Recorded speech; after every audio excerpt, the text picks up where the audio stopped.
Our selection will be Come Out the Wilderness.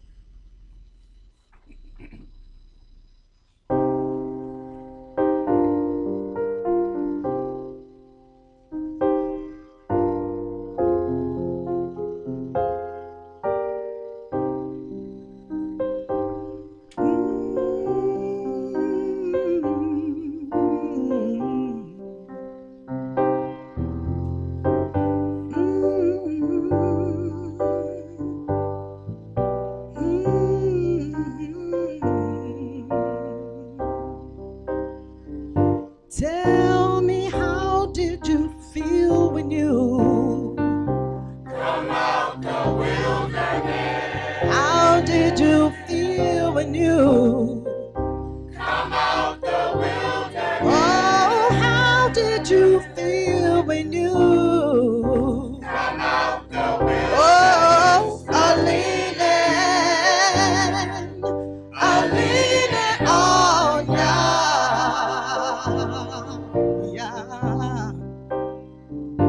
Tell me, how did you feel when you come out the wilderness? How did you feel when you come out the wilderness? Oh, how did you feel when you come out the wilderness? Oh, a leaning on Yah.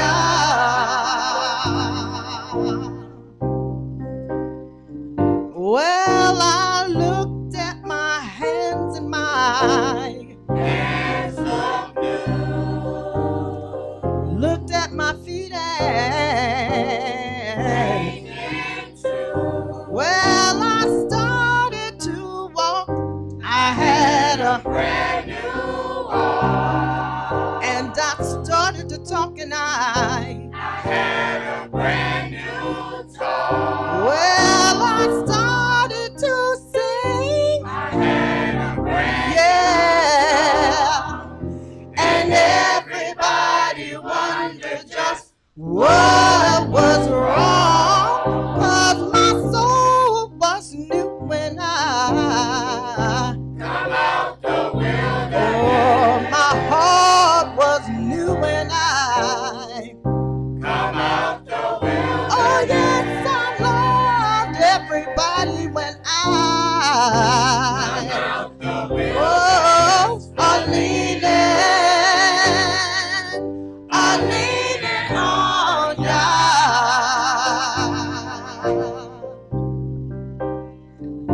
Well, I looked at my hands and my hands look new. Looked at my feet and oh, I started to walk. I had a brand new walk. And I started to talk and I had a brand new talk. Well, I started to sing. I had a brand Yeah.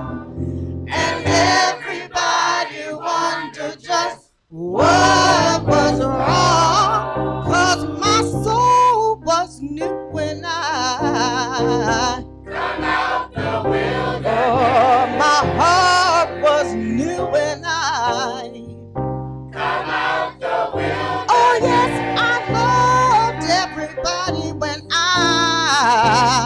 out the wilderness. Oh, a leaning on Yah. Oh, a leaning on Yah. Oh, a leaning on Yah.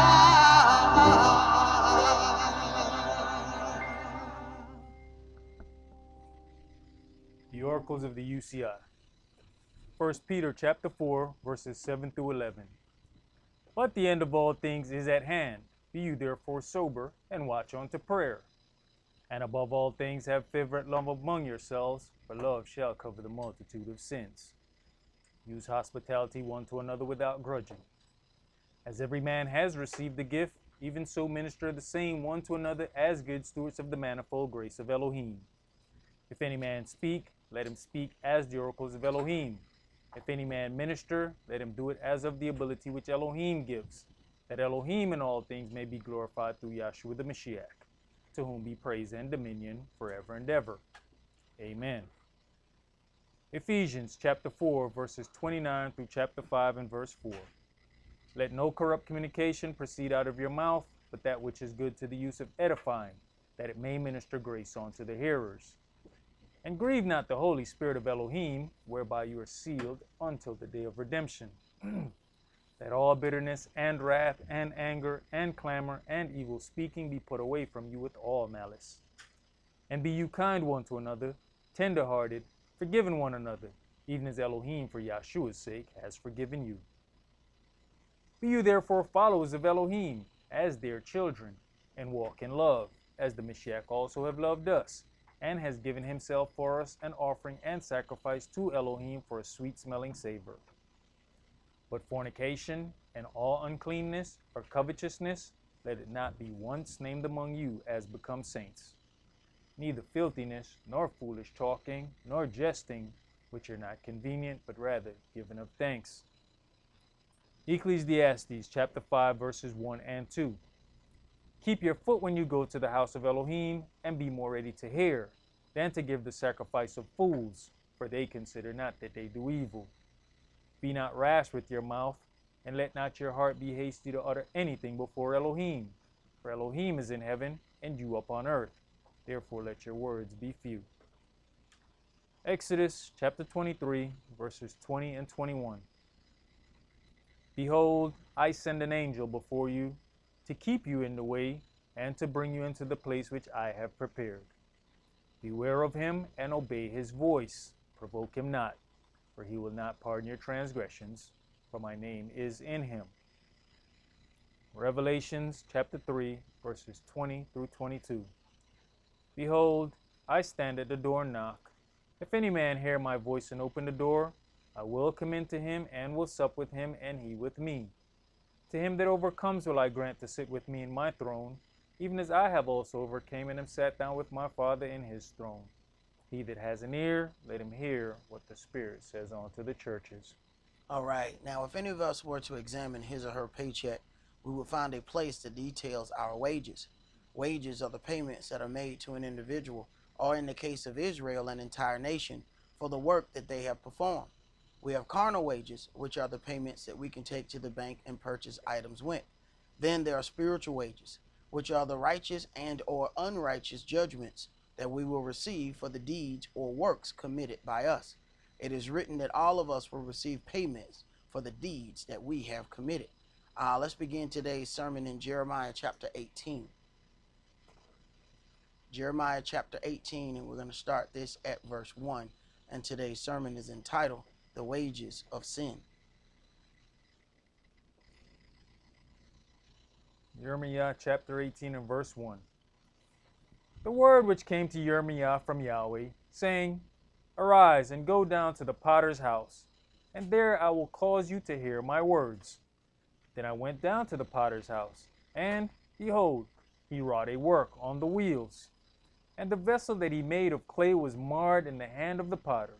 So he made it again another vessel, as seemed good to the potter to make it. Then the word of Yahweh came to me, saying, O house of Israel, cannot I do with you as this potter? Says Yahweh, Behold, as the clay is in the potter's hand, so are you in mine hand, O house of Israel. Now, Yahweh then says, you see how he's making something is if at any point it then gets marred or it gets messed up, something is not correct with it, he has then the power within his hands to fix it, to remake it into something else. This is Yahweh and his power over us. The question is, do we allow the potter the opportunity to change us, to make us into something better? Or are we accustomed to what we have become, and this is just what we're going to be?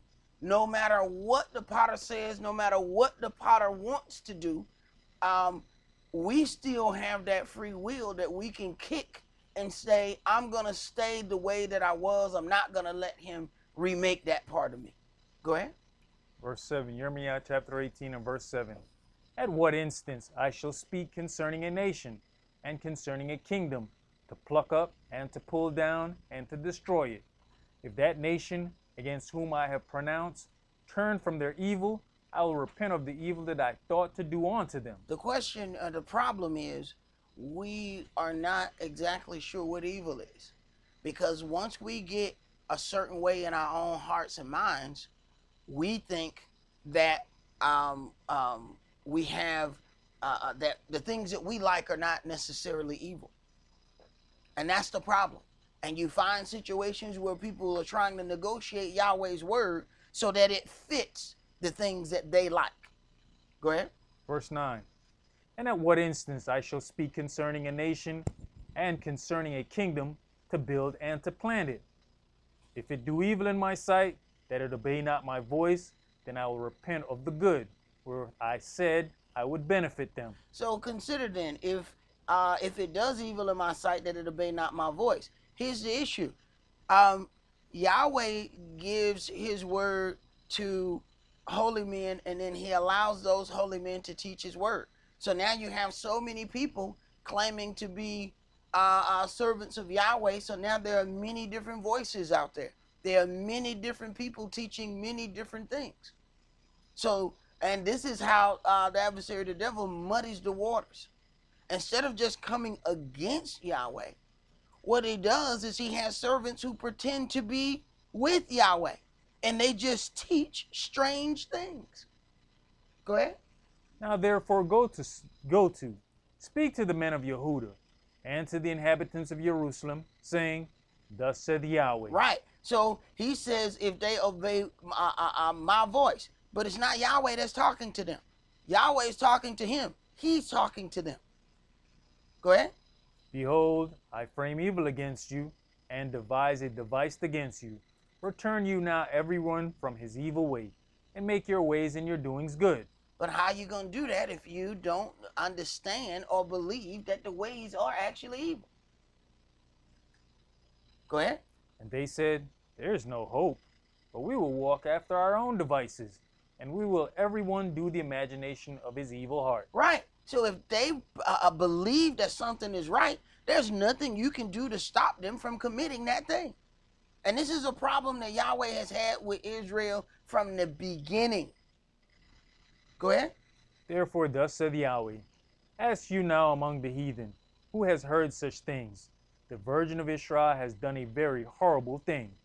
Will a man leave the snow of Lebanon which cometh from the rock of the field? Or shall the cold flowing waters that come from another place be forsaken? Because my people has forgotten me, they have burnt incense to vanity, and they have caused them to stumble in their ways from the ancient paths, to walk in paths in a way not cast up, to make their land desolate, and a perpetual hissing. Everyone that passes thereby shall be astonished, and wag his head. I will scatter them as with an east wind before the enemy. I will show them the back, and not the face, in the day of their calamity. Then said they, Come, and let us devise devices against Jeremiah, for the law shall not perish from the priests, nor counsel from the wise, nor the word from the prophet. Come, and let us smite him with the tongue, and let us not give heed to any of his words. Give heed to me, O Yahweh, and hearken to the voice of them, that contend with me. Shall evil be recompense for good? For they have digged a pit for my soul. Remember that I stood before you to speak good for them, and to turn away your anger from them. Right. But they didn't like the things that he was saying, because here's the situation. He says, remember that I stood before you to speak good for them. But then when he talks to them, he tells them what thus says Yahweh, and that doesn't sound good to them. So now they're ready to stone him. Now they're ready to kill him. Now they're ready to speak evil against him, because the things that he's saying to them is not always good. And that's what people want to hear. Something that's always good. People pay top dollar to hear something that is always good. But what it's doing is setting him up for a future downfall when the judgment of Yahweh shows up. Because it's not going to be according to those false words that people have heard to make them feel comfortable. Go ahead. Verse 21. Therefore deliver up their children to the famine, and pour out their blood by the force of the sword, and let their wives be bereaved of their children, and be widows, and let their men be put to death, let their young men be slain by the sword in battle. Let a cry be heard from their houses, when you shall bring a troop suddenly upon them. Hold on, bro.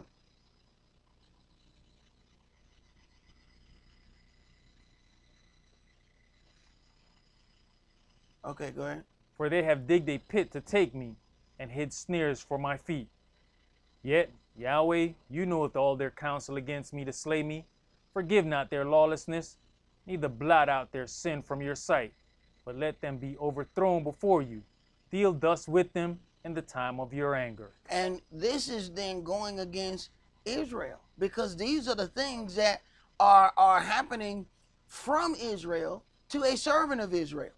But because they are concerned about their own way, they really can't consider who is actually doing those things. So they don't really see that they're going against Yahweh per se. They're really dealing with him. Let's go to Ezekiel chapter 3.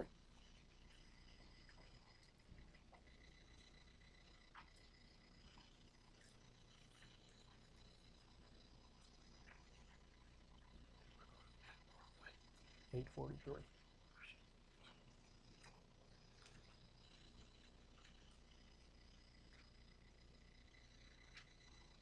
Ezekiel chapter 3 and verse 1. Moreover he said unto me, Son of man, eat that you foundest, eat this roll, and go speak unto the house of Israel. So I opened my mouth, and he caused me to eat that roll. And he said unto me, Son of man, cause your belly to eat, and fill your bowels with this roll that I give you. Then did I eat it, and it was in my mouth as honey for sweetness. And he said unto me, Son of man, go, get you unto the house of Israel, and speak with my words unto them. For you art not sent to a people of a strange speech and of an hard language, but to the house of Israel. Now look what he said about the going to the people of a strange language. Go ahead. Not too many people of a strange speech and of an hard language, whose words you cannot understand. Surely, had I sent you to them, they would have hearkened unto you. Right. If I'd have sent you to these strange people who don't even know this language, if I had sent you to those people, they would have heard you. They would have been able to hearken unto the word. But I sent you unto people who should have already understood the word. Go ahead. But the house of Israel will not hearken unto you, for they will not hearken unto me. This is why you have to just do the things that you're told. Already understanding that Israel is rebellious, he says they're not going to hearken unto you because they won't hearken unto me. But nonetheless, go talk to them. He still didn't say, look, they ain't going to listen. Don't worry about it. Don't go. No. Go talk to them. Go ahead. For all the house of Israel are impudent and hard-hearted. Behold, I have made your face strong against their faces, and your forehead strong against their foreheads. As an adamant harder than flint have I made your forehead. Fear them not, neither be dismayed at their looks, though they be a rebellious house. Thus said the Adonai Elohim, whether they will hear or whether they will forbear. Then the Spirit took me up, and I heard behind me a voice of a great rushing, saying, Blessed be the glory of Yahweh from his place. I heard also the noise of the wings of the living creatures that touch one another, and the noise of the wheels over against them, and a noise of a great rushing. So the Spirit lifted me up and took me away, and I went in bitterness in the heat of my spirit, but the hand of Yahweh was strong upon me. Then I came to them of the captivity at Tel Abib, that dwelt by the river Chebar, and I sat where they sat, and remained there astonished among them 7 days. And it came to pass at the end of 7 days that the word of Yahweh came unto me, saying. All right, let's go to Ezekiel 4 and start it at verse 1.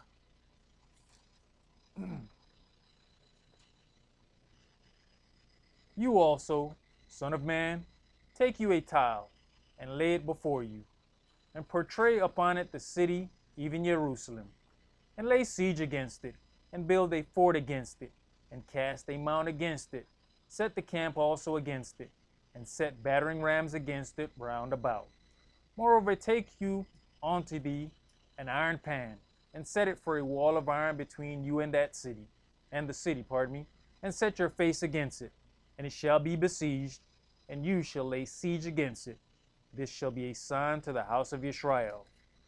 Lie you also upon your left side, and lay the iniquity of the house of Israel upon it. According to the number of the days that you shall lie upon it, you shall bear their lawlessness. For I have laid upon you the years of their lawlessness, according to the number of the days, 390 days. So shall you bear the lawlessness of the house of Israel. And when you have accomplished them, lie again on your right side, and you shall bear the lawlessness of the house of Yehuda 40 days. I have appointed you each day for a year. I have appointed you each day for a year. This is going to be how the punishment is going to be played out unto the children of Israel. But then Yahweh causes somebody to go ahead and live this out and portray the things that are going to come upon the children of Israel. And that punishment has a designated amount of time. And that's that thing a lot of times that we look at. Thank you. That a lot of times we are ready to just get past those things. But once we have done wrong for so long, Yahweh said, no, we got to straighten all of this out. And then you don't see it's completely equal. It is going according to how much sin was done between each of those parties. You got 390 for one and then 40 for the other one. So Yahweh knows exactly what sin was done. Our biggest problem with Yahweh, or biggest problem in undergoing all of those things, is that he doesn't move right away. And what he's doing is giving us an opportunity to repent, giving us an opportunity to back up, giving us an opportunity to allow the potter to remake us. The problem is, the longer he waits, the longer we have to deal with the repercussions of all those things. Go ahead. Ezekiel chapter 4 and verse 7. Therefore you shall set your face toward the siege of Jerusalem, and your arms shall be uncovered, and you shall prophesy against it. And, behold, I will lay bands upon you, and you shall not turn you from one side to another, till you have ended the days of your siege. Take you also unto you wheat, and barley, and beans, and lentils, and millet, and fitches, and put them in one vessel, and make you bread thereof, according to the number of the days that you shall lie upon your side. 390 days shall you eat thereof. And your meat which you shall eat shall be by weight, 20 shekels a day. From time to time shall you eat it. You shall drink also water by measure. The sixth part of an hin from time to time shall you drink it. And you shall eat it as barley cakes, and you shall bake it with dung that comes out of man in their sight. So when we get into the point where we think that we have a very difficult job, we have to come and read the things that he has asked some of these prophets to do. These were not men who have committed sin, and now they have to do these things. These are holy men that he has asked to do these things. Go ahead. And Yahweh said, even thus shall the children of Israel eat their defiled bread among the Gentiles, whither I will drive them. Now, so the prophet has to do this because he's then displaying what the children of Israel is going to do. But he hasn't done any wrong. But he still has to do this. Go ahead. And I said, then said I, Adonai Elohim, behold, my soul has not been polluted, for from my youth up even till now have I not eaten of that which dieth of itself. or is torn in pieces, neither came there abominable flesh into my mouth. Then he said unto me, Lo, I have given you cow's dung for man's dung, and you shall prepare your bread therewith.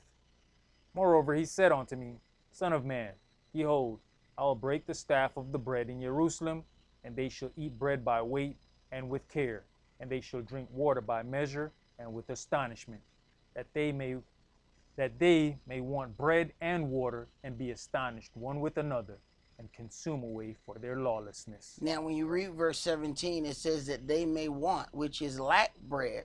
So they may lack bread and lack water, and be astonished one with another, and consume away for their lawlessness. And if you just going about to go to the grocery store, see how many places you go that just don't have water. It's like sometimes you have to go 3 or 4 different places to get water. But when you consider how long they were poisoning the water in Flint, Michigan, and all of those people knew about it, if you cut out any opportunity for them to buy water in other places, okay? So if there's no water in any of the other stores or anything, what does that do? That leaves you to have to either drink that tap water that they already know they're putting things in it. I looked at a video that who was that? Man, I can't think. Dick Gregory. Dick Gregory put out, and he was like, the most violent place in the world is a place in like China or something like that. It's not like some place in Chicago, but he said the reason why, it was right across the street from a manganese plant. And he said that mineral, those things that they can put in, he said manganese will make you kill your mom. And I had never even heard of nothing like that, that there are certain ingredients that can be put in things that just make you angry, and you don't know why you're angry.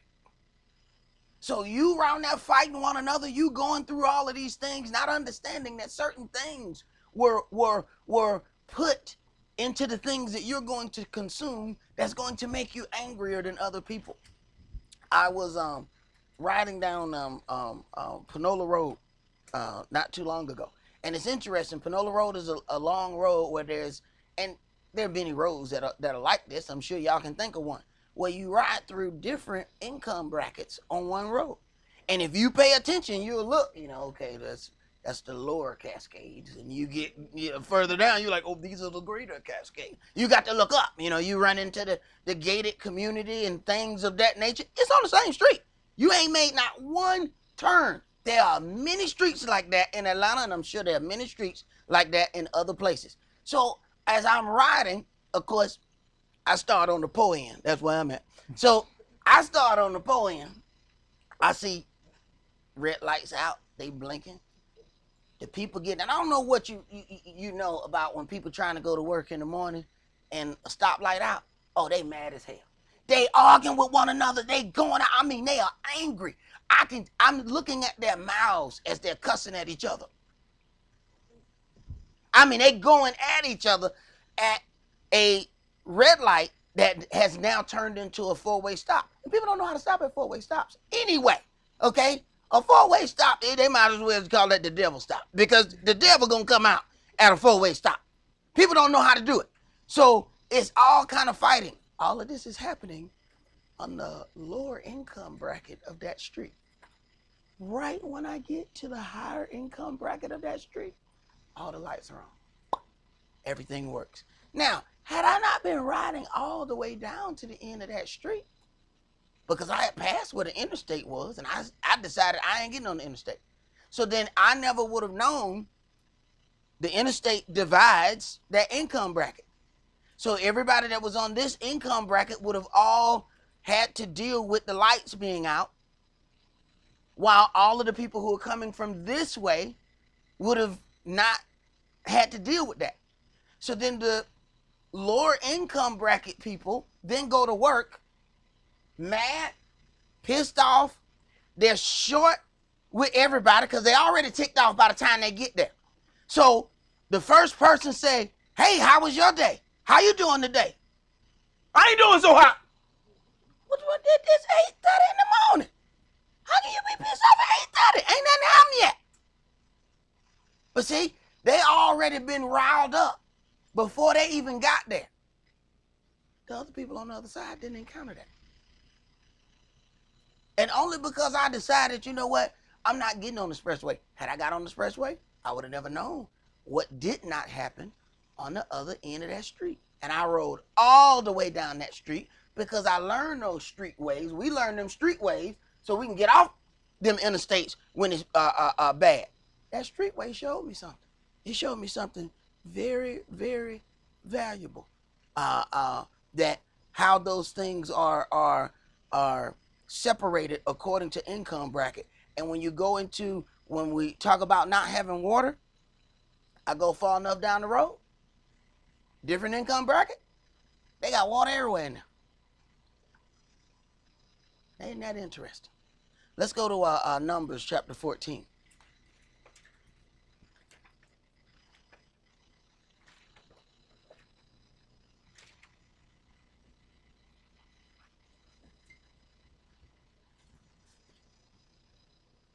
Numbers chapter 14 and verse 1. And all the congregation lifted up their voice and cried, and the people wept that night. And all the children of Israel murmured against Moshe and against Aaron. And the whole congregation said unto them, Would Elohim that we had died in the land of Egypt, or would Elohim we had died in this wilderness? Right. So now, because things are not going the way that they want, in the manner that they want, now not only are they coming against Yahweh's servant, but they're really coming against Yahweh. And it's easier to come against the servant because that's somebody that they see, somebody that they can physically put their hands on and throw words at it. So now, because they have not gotten the relief that they want immediately, now the servants must be to blame because they haven't received these things fast enough. And it never does occur to us as children of Israel that we're not ready for everything that we want or that Yahweh actually plans to give us. It doesn't mean that he's not going to give it to us. What sometimes it means is that we're not ready for that particular thing. But we don't want to hear that. We came out of Egypt. We want to be delivered right away. Never does occur to us that you still got a captive mindset that's going to cause you some serious problems. And you need to get that up out of you. No, just give us our own land and houses, thank you. We ready for that right now. No, really, you're not. Go ahead. And wherefore has Yahweh brought us onto this land, to fall by the sword, that our wives and our children should be a prey? Were it not better for us to return into Egypt? And they said one to another, Let us make a captain, and let us return into Egypt. So now Yahweh made a mistake. Soon as something does not go their way, Yahweh made a mistake. Let us turn around and go back to Egypt. Go ahead. Then Moshe and Aaron fell on their faces before all the assembly of the congregation of the children of Israel. And Yahshua the son of Nun, and Caleb the son of Yephani, which were of them that searched the land, rent their clothes. And they spake unto all the congregation of the children of Israel, saying, The land which we passed through to search it is an exceeding good land. If Yahweh delight in us, then he will bring us into this land, and give it us, a land which flows with milk and honey. Only rebel not you against Yahweh, neither fear you the people of the land, for they are bread for us. Their defense is departed from them, and Yahweh is with us. Fear them not. But all the congregation bade stone them with stones. And the glory of Yahweh appeared in the tabernacle of the congregation before all the children of Israel. And Yahweh said unto Moshe, How long will this people provoke me? And how long will it be ere they believe me? For all the signs which I have showed among them. Right. So basically what they show by their actions is that they don't really believe Yahweh. Go ahead. I will smite them with the pestilence and disinherit them. Disinherit them.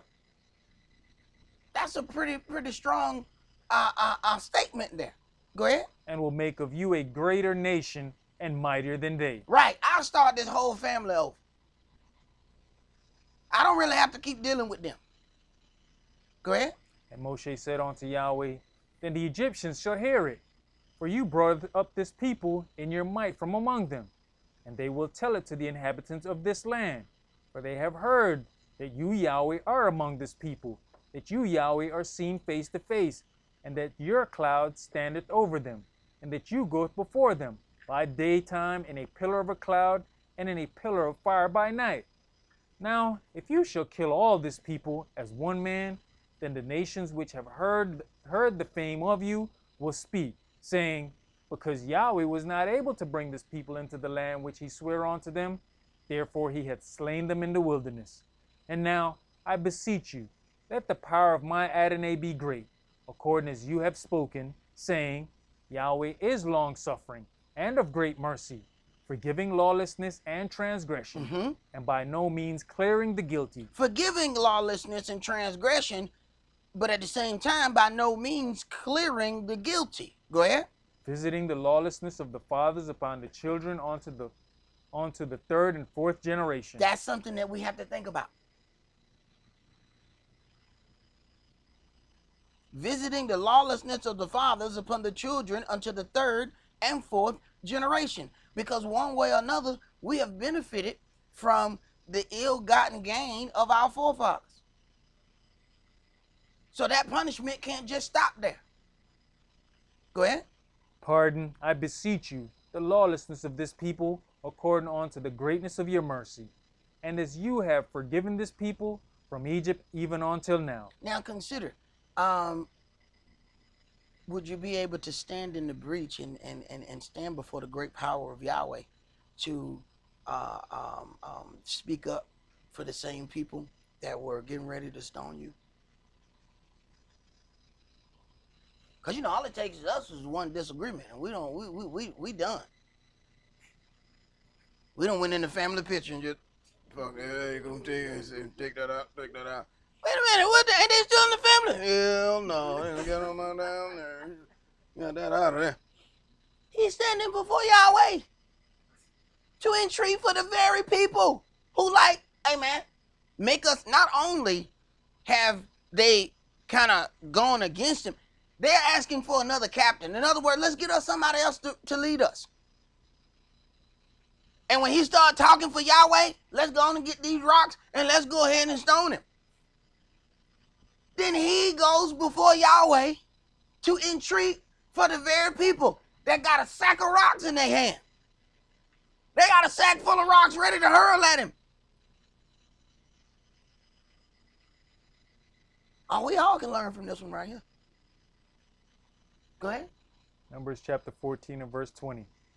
And Yahweh said, I have pardoned according to your word, but as truly as I live, all the earth shall be filled with the glory of Yahweh. I have pardoned according to your word. It was a dangerous thing to even attempt that, to stand before Yahweh and try to entreat, because that could have gone horribly wrong. That could have gone to the thing, oh, you think you're better than me? That Yahweh could have came anyway. Read some of the stuff he said to Job. That could have gone ugly. See, people don't really consider just how dangerous that is. Go ahead. Because all of those men which have seen my glory and my miracles, which I did in Egypt and in the wilderness, and have tempted me now these 10 times, and have not hearkened to my voice, surely they shall not see the land which I swear unto their fathers, neither shall any of them that provoked me see it. But my servant Caleb, because he had another spirit with him, and has followed me fully, him will I bring into the land whereinto he went, and his seed shall possess it. Now, and that's what it ends up being. But my servant Caleb, because he had another spirit with him. So they have one spirit in which they are walking and acting in, but he has another spirit with him. Do we have the power to have another spirit even amongst other people who have the same direction? Go ahead. Now the Amalekites and the Canaanites dwelt in the valley. Tomorrow turn you, and get you into the wilderness by the way of the Red Sea. And Yahweh spake unto Moshe and unto Aaron, saying, How long shall I bear with this evil congregation, which murmur against me? I have heard the murmurings of the children of Israel, which they murmur against me. Right. We ought to do things this way. We ought to do things that way. Why are we not doing this? We should do it like that. They don't consider that they're murmuring against Yahweh. They think that they're going against Moshe. Go ahead. Say unto them, as truly as I live, says Yahweh, as you have spoken in mine ears, so will I do to you. Your carcasses shall fall in this wilderness, and all that were numbered of you, according to your whole number, from 20 years old and upward, which have murmured against me. Right. So he held all of the ones from 20 years upward. They were all responsible for their actions. For this reason, when people bring, young children, we don't baptize children. The responsible age is 20 and up.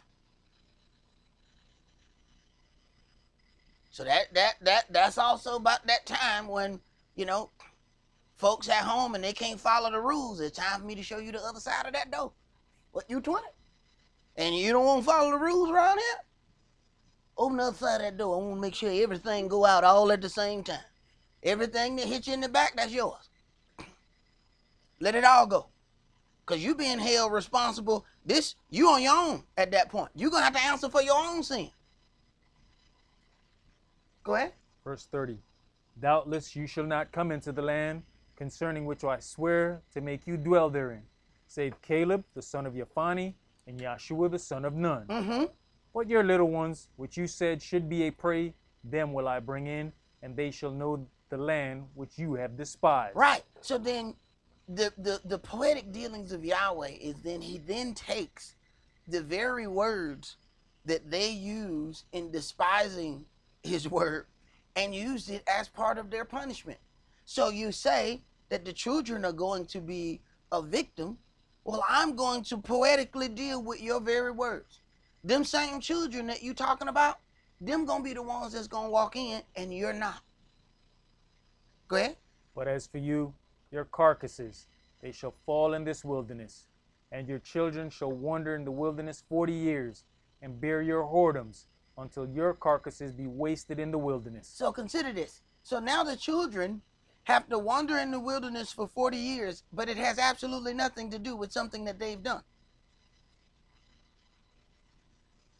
See, those things, one way or another, the things that we don't deal with gets passed down. And that's something that we haven't considered. Go ahead. After the number of the days in which you search the land, even 40 days, each day for a year. Even 40 days, each day for a year. I'm going to appoint a year for every day that you went against me. Go ahead. Shall you bear your lawlessness, even 40 years, and you shall know my breach of promise. So then we know that the thing that we read then in Ezekiel is not some new thing. Yahweh operate the same way. He operate in the beginning. He operate in the middle. He operate in the end. The same way. There's a designated time. Now, they're in this wilderness for 40 years talking about, man, why this should be over already. Yahweh has already determined what the time is going to be. And matter of fact, it's worse for those who try to cut the time short. Go ahead. I, Yahweh, have said, I will surely do it unto all this evil congregation that are gathered together against me. In this wilderness they shall be consumed, and there they shall die. And these are the things that we have to learn from so that we don't go and commit the same things.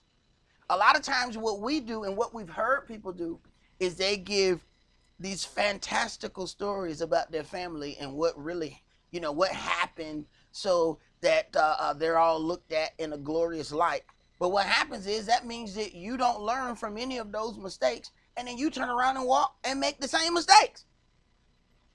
But if you go and hear the truth about those things, look, this is what happened. This is what happened when I did that. I advise you not to do that. Then you're really helping somebody. To give them that little smoke-filled story about how innocent you were and how you didn't do nothing wrong, and that ain't helping them. Go ahead.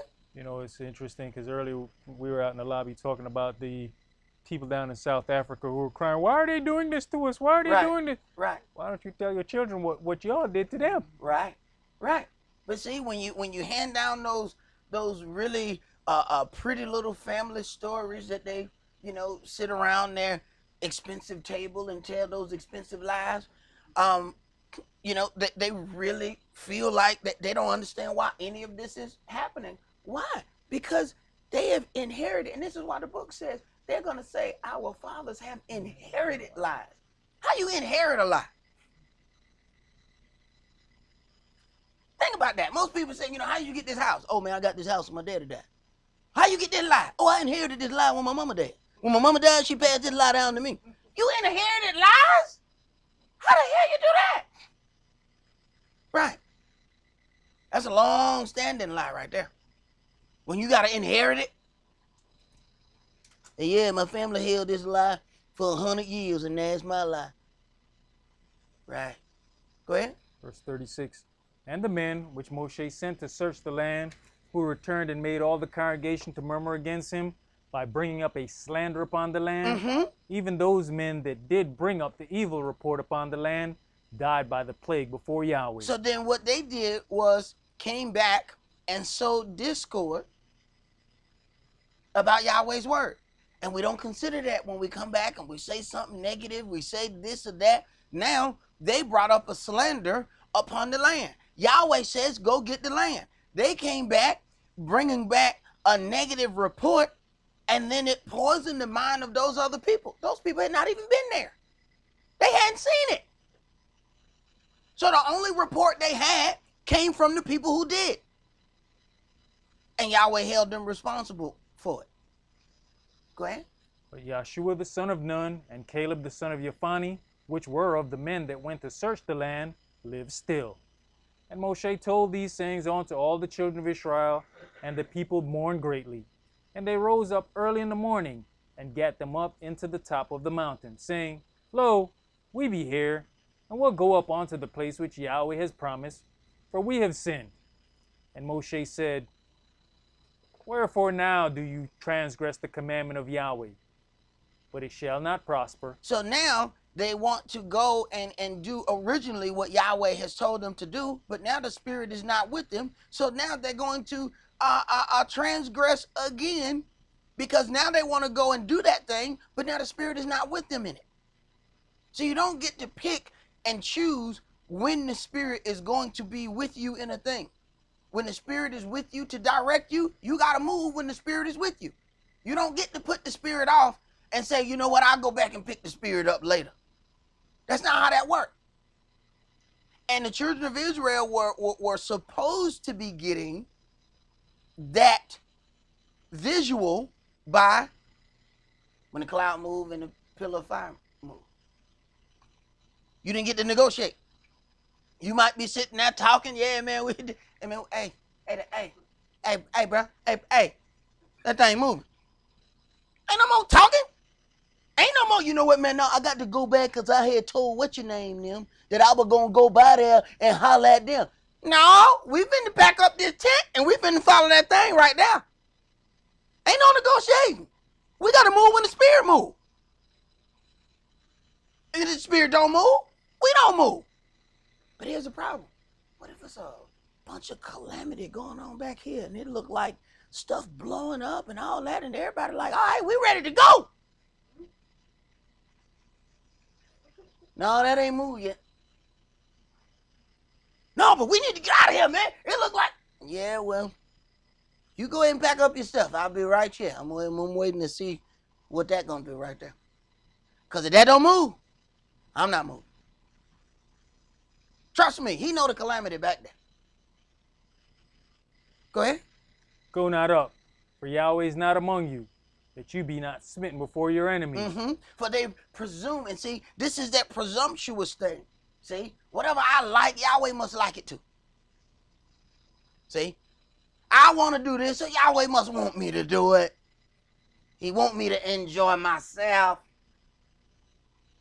Go ahead.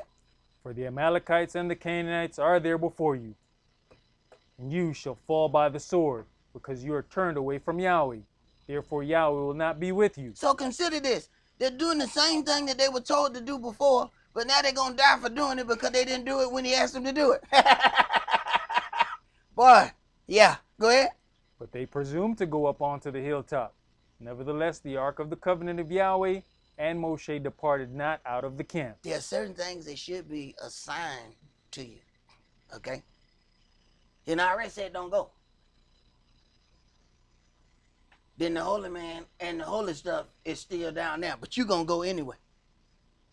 See, that's that stubborn, I don't really care what anybody say to me, I'm going to still do what I want to do. Hey, man, all that other stuff is still down there. Why you still going up the hill? Go ahead. Then the Amalekites came down, and the Canaanites which dwelt in that hill, and smote them, and discomfited them, even unto Hormah. All right, let's go to Ezekiel chapter 5. So we see that Yahweh has not changed. He does the same things. And that's what he said. I change not.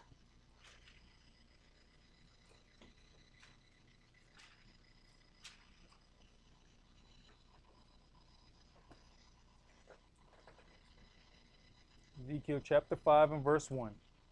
And you, son of man, take you a sharp knife, take you a barber's razor, and cause it to pass upon your head and upon your beard. Right. So this is then dealing with judgment. But corporate America done told us that we're supposed to have the smoothest face, that a man's face supposed to look like a baby's bottom. So a man walking around in a state of judgment, not even knowing it, because he got the smooth baby bottom face. Yahweh, this judgment. Go ahead. Then take you balances to weigh and divide the hair. Mm-hmm. You shall burn with fire a third part in the midst of the city, when the days of the siege are fulfilled, and you shall take a third part and smite about it with a knife, and a third part you shall scatter in the wind, and I will draw out a sword after them. Mm-hmm. You shall also take thereof a few in number, and bind them in your skirts. Then take of them again, and cast them into the midst of the fire, and burn them in the fire. For thereof shall a fire come forth into all the house of Israel. Thus said the Adonai Yah. Now, read this note that is written, that I got under there.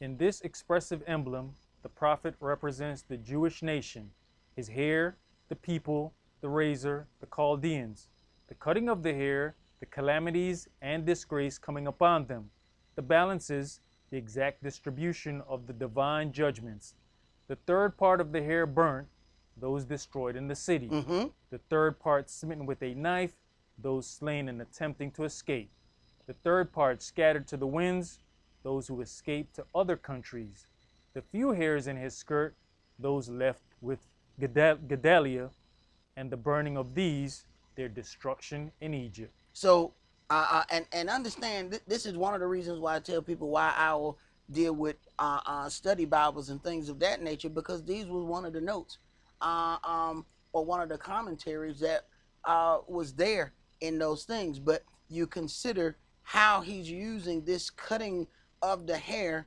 as judgment, when they've given us the cutting of the hair is just a part of what corporate America expects. Corporate America tell you to tuck your shirt in and wear your belt, put on a tie, which is an upside down phallic symbol. So I ain't gonna even say what you got on your neck.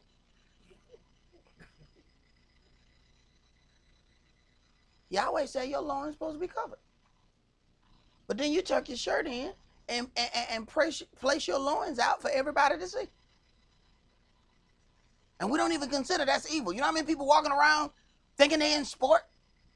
And they walking around just as evil? Won't even consider that it's evil. Go ahead, bro. Verse 5. Thus said the Adonai Yah, this is Jerusalem. I have set it in the midst of the nations and countries that are round about her. And she has changed my judgments into wickedness more than the nations, and my statutes more than the countries that are round about her.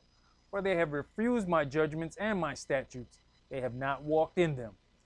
Therefore, thus said the Adonai Yah, because you multiplied more than the nations that are round about you, and have not walked in my statutes, neither have kept my judgments, neither have done according to the judgments of the nations that are round about you. Therefore thus said the Adonai, behold, I, even I, am against you, and will execute judgments in the midst of you in the sight of the nations. And I'll do in you that which I have not done, and whereunto I will not do any more the like, because of all your abominations. Mm-hmm. Therefore the fathers shall eat the sons in the midst of you, and the sons shall eat their fathers, and I will execute judgments in you.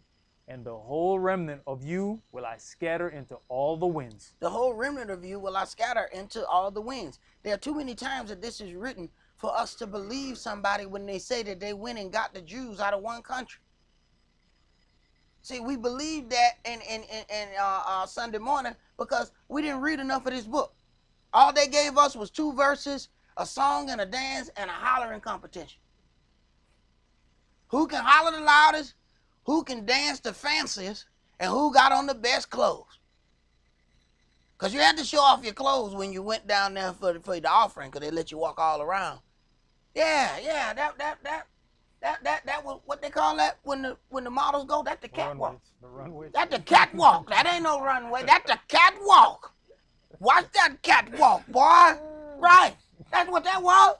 Everybody put on their fancy outfit and walk all the way around the church. And it's a song playing if you're tithing. It was a song playing, so you got in a little shimmy while you did it too. You just didn't walk. You got a little shimmy on while you went all the way around. Right. Go ahead. Verse 11. Wherefore, as I live, said the Adonai, surely, because you have defiled my sanctuary with all your detestable things and with all your abominations, therefore will I also diminish you. Neither shall mine eye spare, neither will I have any pity. A third part of you shall die with the pestilence, and with famine shall they be consumed in the midst of you. And a third part shall fall by the sword round about you. And I'll scatter a third part into all the winds. Into all the winds. That's all the nations. So when somebody say, and if you listen to the Ish, they'll say in a minute, there's no need to look for any lost tribes of Israel. What kind of person ever said, look, there ain't no need of you trying to look for none of my family? Well, aren't you the family type? Go ahead. And I will draw the sword after them. Thus shall mine anger be accomplished, and I'll cause my fury to rest upon them, and I'll be comforted. And they shall know that I, Yahweh, have spoken it in my zeal, when I have accomplished my fury in them. Moreover, I'll make you waste, and a reproach among the nations that are round about you, in the sight of all that pass by. To this day, when other nations come in here, other nations are able to come into America and come up high above us. They come in our neighborhood. They open up businesses. They don't give anything to any causes that we have. They don't donate to our Little League foundations or anything. I can do go to one of the Little League games. See if you see Wong Ho Supermarket name on that billboard up there. None of them do. But they come in our neighborhoods, make some, build up some god-awful hole in the wall and make millions. Right down there at the flea market, the Asians own it. Stores in there everywhere. Several businesses in the parking lot. Got a club on the left side, the flea market on the right. Got mechanic shops in the back, mechanic shop on the right when you come in, and a car wash on the left. The parking lot, you could die in the parking lot. It is so horrible. They have potholes that are so big in that parking lot. It looked like children could swim in the little, you know what I'm saying? You could go by one of the pools, man, and one of the little kids just, hey, bro, don't run over me, man. You see, bro, was that a pothole? Bro, you have to drive in the parking lot. Now, they making millions. They making millions. And you got to come in the parking lot like this. You cannot drive in a straight line or your tire goes down so far. Now you got to go back to that repair shop and ask them to fix your tire. But that ain't where you were going. They don't have any reason to even care about the things in our neighborhood, though they are making millions. That little store where everybody used to buy things back in the day, Walters, they say where he just passed, downtown. All the people used to go downtown, buy all the stuff in Walters. Those were ish. They made millions out that store. Still look like a hole in the wall. That store was there when I was little. You got people still buying out of that store. It was back in the days when we were getting all of this hip hop gear. Them was ish selling that. They've been in the same spot for 70, 80 years. It still look like a hole in the wall. When you tell them, I need a size 32, you can't find nothing in there. It's just stuff everywhere. The guy get on the ladder, pull down about 10 things, and he'll go right to where it is and pull it down to you. And you can just count the money that's coming in. You might be in there, and they might sell $5,000 worth of stuff while you sitting there. All the drug dealers was coming in there buying everything. It still looked the same way 70 years later. And everybody that was there before said, yeah, it looked just like this when I was little. Old men telling you, yeah, it's the same hole in the wall. They ain't built not one, ain't fixed not one thing. And take all those millions back to their neighborhood. But only in our neighborhood can you do that. Because other people would have been complaining. So, man, you ain't going to fix this nasty mother. You ain't going to change the carpet in here, man. You done made millions, bruh. You ain't going to do nothing. Go ahead. Ezekiel chapter 5 and verse 15. So it shall be a reproach and a taunt, an instruction and an astonishment unto the nations that round about you, when I shall execute judgments in you in anger and in fury and in furious rebukes. I, Yahweh, have spoken it.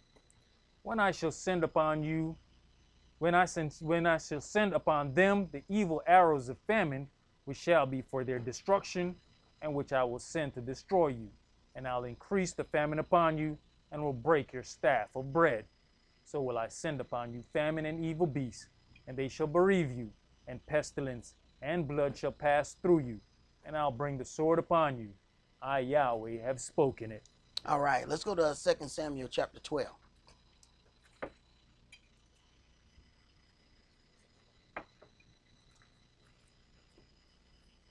Because Yahweh has said these things about the nation of Israel, but he does the same thing when he's dealing with individuals. That's what righteousness is. It's one of those things that doesn't change according to the individual. It changes according to the situation, but not according to the individual.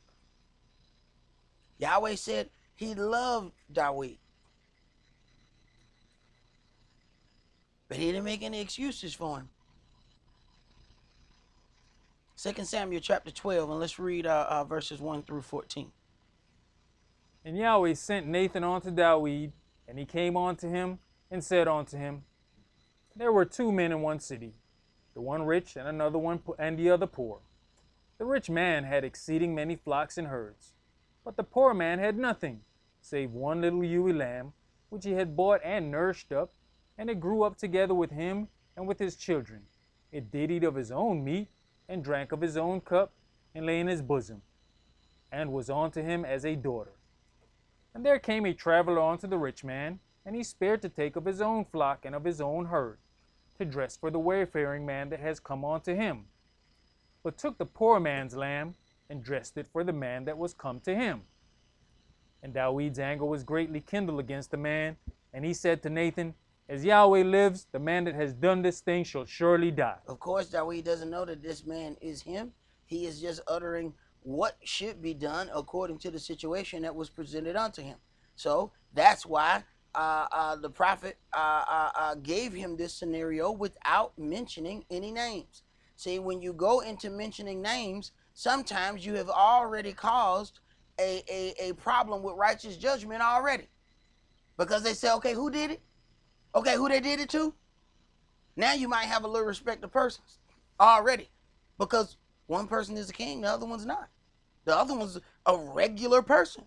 So then there's some people that would say, well, hey, this was the king that did that. You need to let that slide. Go ahead. And he shall restore the lamb fourfold, because he did this thing, and because he had no pity.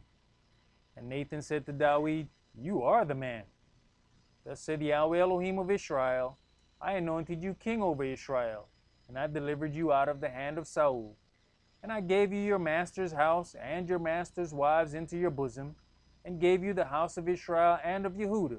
And if that had been too little, I would moreover have given unto you such and such things. So he says, I would have given you even more than that if you had asked. So there's certain things about even attempting to deal with things in righteousness. But because he attempted to be slick, now he has got a certain level of judgment that has to come upon him. Go ahead. Wherefore have you despised the commandment of Yahweh, to do evil in his sight? So consider, he says, if that had been too little, I would moreover have given unto you such and such things. But that means he would have to admit where his position was. Look, I'm desiring this thing. I'm at this point. I saw something I shouldn't have saw. It is causing this. It is causing that. But had he gone to do those things, Yahweh said, I would have given you such and such things. Go ahead. You have killed Uriah the Hittite with the sword, and have taken his wife to be your wife, and have slain him with the sword of the children of Ammon. Right, because he put him in the hottest part of a battle, knowing that he would be slain in that manner. Go ahead. Now therefore the sword shall never depart from your house, because you have despised me, and have taken the wife of Uriah the Hittite to be your wife. So now, consider, you now have an action that was performed by David, but now it's going to affect everybody in his lineage. From all the time you hear the fighting between, you hear about these kings fighting.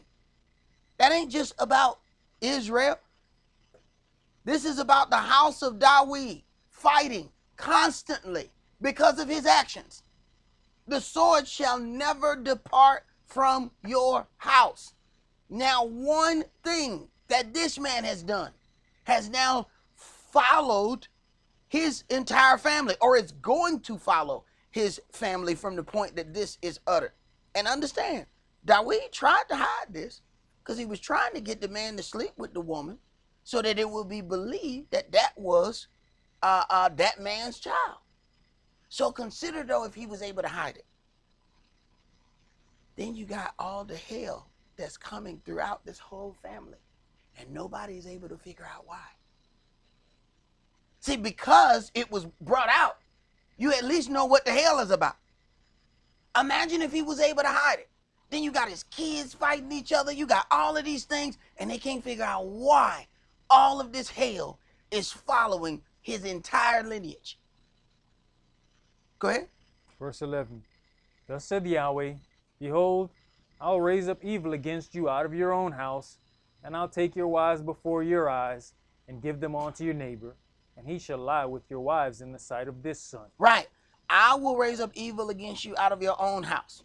Now, that's already showing you, he says the sword shall not depart from your house, but I'm going to raise up the evil out of your house. Then I'm going to take your wives before your eyes and give them unto your neighbor. Now, when Yahweh said neighbor, he really meant neighbor. And he shall lie with your wives in the sight of the sun. Now, look at why he said he going to lie with them in the sight of the sun. Read. For you did it secretly. But I will do this thing before all Israel and before the sun. Right. That thing that you did in the dark, I'm going to have them do it to you in the daylight. Go ahead. And David said unto Nathan, I have sinned against Yahweh. And Nathan said unto David, Yahweh also has put away your sin. You shall not die. Howbeit, because by this deed you have given great occasion to the enemies of Yahweh to blaspheme, the child also that is born unto you shall surely die. Right. So now a great provocation has been given, because those people are going to say all kind of things against Yahweh because of his actions. Let's jump to chapter 13 and start that at verse 1. And it came to pass after this, that Absalom the son of David had a fair sister, whose name was Tamar. And Amnon the son of David loved her. And Amnon was so vexed that he fell sick for his sister Tamar. for she was a virgin, and Amnon thought it hard for him to do anything to her. Now consider, this is coming into his house because of his own deeds. Go ahead. But Amnon had a friend whose name was Jonadab, the son of Shemaiah, David's brother. And Jonadab was a very subtle man. And he said unto him, Why are you, being the king's son, lean from day to day? Will you not tell me? And Amnon said unto him, I love Tamar, my brother Absalom's sister. And Jonadab said unto him, Lay you down on your bed, and make yourself sick. And when your father comes to see you, say unto him, I pray you, let my sister Tamar come and give me meat, and dress the meat in my sight, that I may see it, and eat it at her hand. So Amnon lay down and made himself sick. And when the king was come to see him, Amnon said unto the king, I pray you, let Tamar my sister come, and make me a couple of cakes in my sight, that I may eat at her hand. Then David sent home to Tamar, saying, Go now to your brother Amnon's house, and dress him meat. So Tamar went to her brother Amnon's house, and he was laid down. And she took flour, and kneaded it, and made cakes in his sight, and did bake the cakes. And she took a pan, and poured them out before him. But he refused to eat. And Amnon said, Have out all men from me. And they went out every man from him. And Amnon said unto Tamar, Bring the meat into the chamber, that I may eat of your hand. And Tamar took the cakes which she had made, and brought them into the chamber to Amnon her brother. And when she had brought them unto him to eat, he took hold of her, and said unto her, Come lie with me, my sister. And she answered him, No, my brother, do not force me, for no such thing ought to be done in Israel. Do not you this folly. Now consider how she got to be in this situation. She was coerced, first of all, believing that this is her brother and that he's not going to do her any harm. This is how she ended up alone with this man. Now then you consider in other situations where people say that they were forced, and you ask yourself, how did they end up alone with that individual? And it's some suspect stuff. And the more money the man have, the more suspect it is on how the woman got to be alone with that man. You look at the things of when Mike Tyson so-called raped somebody. It was 4 o'clock in the morning in his hotel room. What the hell was you doing there? When you look at the situation with Tupac, what he went to jail for, it was a woman he had already been with before. Mystical, all of these people who have money, it's always some situation where this person is in their quarters and it was no reason why they should have been there. This woman was actually coerced into being there. Go ahead. And I, whither shall I cause my shame to go? And as for you, you shall be as one of the fools in Israel. Now therefore, I pray you, speak unto the king, for he will not withhold me from you. Howbeit he would not hearken unto her voice, but, being stronger than she, forced her and lay with her. Then Amnon hated her exceedingly. Now he hate that which he loved so much he made himself sick. After he got it, now he hate her. Go ahead. So that the hatred wherewith he hated her was greater than the love wherewith he had loved her. And Amnon said unto her, Arise, be gone. But that is the whole delivering and plight of the flesh. That there's a whole lot of things that push you to do something, and once you're done, that whole veil is being pulled off now. Now it don't even mean all of the things that you thought it was going to mean. Go ahead.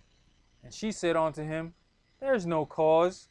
This evil in sending me away is greater than the other that you did unto me. But he would not hearken unto her. Then he called his servant that ministered unto him, and said, Put now this woman out from me, and bolt the door after her. And she had a garment of divers colors upon her, for with such robes were the king's daughters that were virgins apparelled. Then his servant brought her out, and bolted the door after her. And Tamar put ashes on her head, and rent her garment of divers colors that was on her, and laid her hand on her head, and went on crying. And Absalom her brother said unto her, Has Amnon your brother been with you? But hold now your peace, my sister. He is your brother. Regard not this thing. So Tamar remained desolate in her brother Absalom's house. Right. So at this point, he is already start conjuring up his revenge mechanism. He said, hold your peace. Don't talk about it. See, when Tupac got shot, they started asking Suge Knight questions. He wouldn't answer none of them. So then everybody said Suge Knight must have been the person that had Tupac shot. But Suge done did enough dirt to know, no, if I tell y'all who it is and that person end up dead, then I'm a suspect. So if I just don't tell you who did it and he just so happened to die, you won't come looking at me. He have done enough dirt to know I can't tell you that part. So he like, nah, don't worry about it. Don't talk about it. Don't talk about it. Yeah, but don't talk about it. He already planning this murder right here. And this is from within this man's own house. And he brought this into his house. Now it's affecting his children. Now his children are going against each other. One of his children just raped another one. Go ahead. But when the king David heard of all these things, he was very angry. And Absalom spake unto his brother Amnon neither good nor bad. For Absalom hated Amnon, because he had forced his sister Tamar. And it came to pass after 2 full years. 2 full years. He planning for the right time to take care of this business. Looking at him every day, every time he passed him, he spoke neither good nor bad. So you ain't gonna get any indication that I'm about to do something to you. Go ahead. That Absalom had sheep shearers in Baal-Hazor, which is beside Ephraim. And Absalom invited all the king's sons. And Absalom came to the king and said, Behold now, your servant has sheep shearers. Let the king, I beseech you, and his servants go with your servant. And the king said to Absalom, No, my son, let us not all now go, lest we be chargeable unto you. And he pressed him, howbeit he would not go, but blessed him. Then said Absalom, If not, I pray you, let my brother Amnon go with us. And the king said unto him, Why should he go with you? But Absalom pressed him, that he let Amnon and all the king's sons go with him. You know, this right here lets you know a lot of times our first thought usually is directing us. He said right away, and the king said unto him, Why should he go with you? But Absalom pressed him that he let Amnon and all the king's sons go with him. A lot of time that first thing come up, but then because of pushing and constant, pressing, then people end up making a decision and doing things that are really against what they thought to do in the beginning. When you think about how Samson, the strongest man in the world, how was he subdued? Constant nagging. Just kept nagging him, and then he told everything, and after that, he was pretty much dead from that point. Go ahead. Now Absalom had commanded his servants, saying, Mark you now when Amnon's heart is merry with wine, and when I say unto you, Smite Amnon, then kill him, fear not. Have not I commanded you? Be courageous, and be valiant. And the servants of Absalom did unto Amnon as Absalom had commanded. Then all the king's sons arose, and every man gat him up upon his mule and fled. And it came to pass, while they were in the way, that tidings came to David, saying, All right, let's go, stop right there. Let's go to 2 Samuel chapter 15.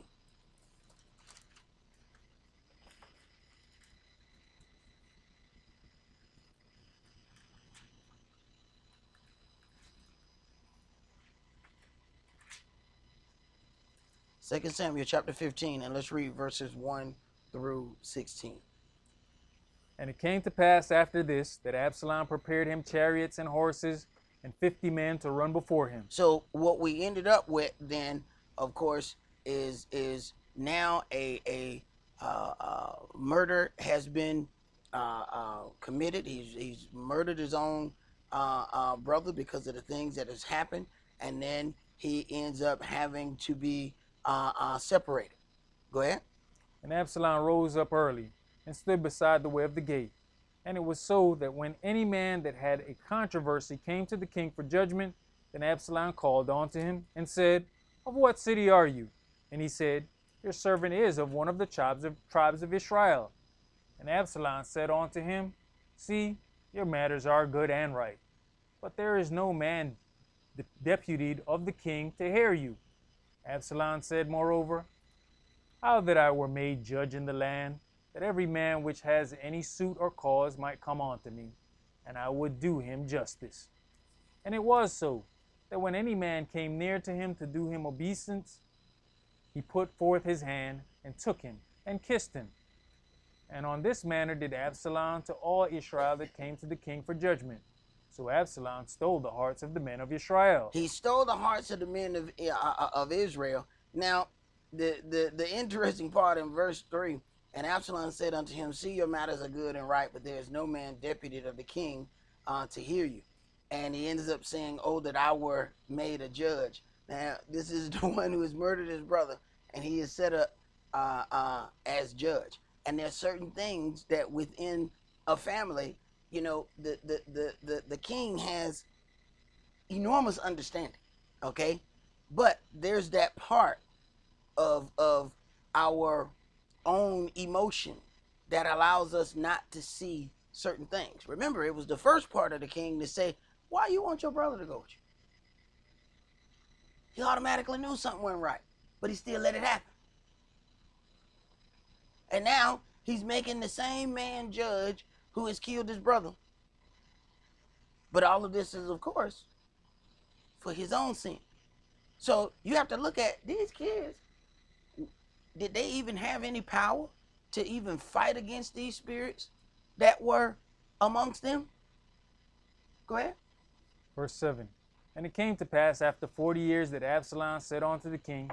Now, this is 40 years of the king ruling, not after 40 years, because the normal rulership of a king is 40 years.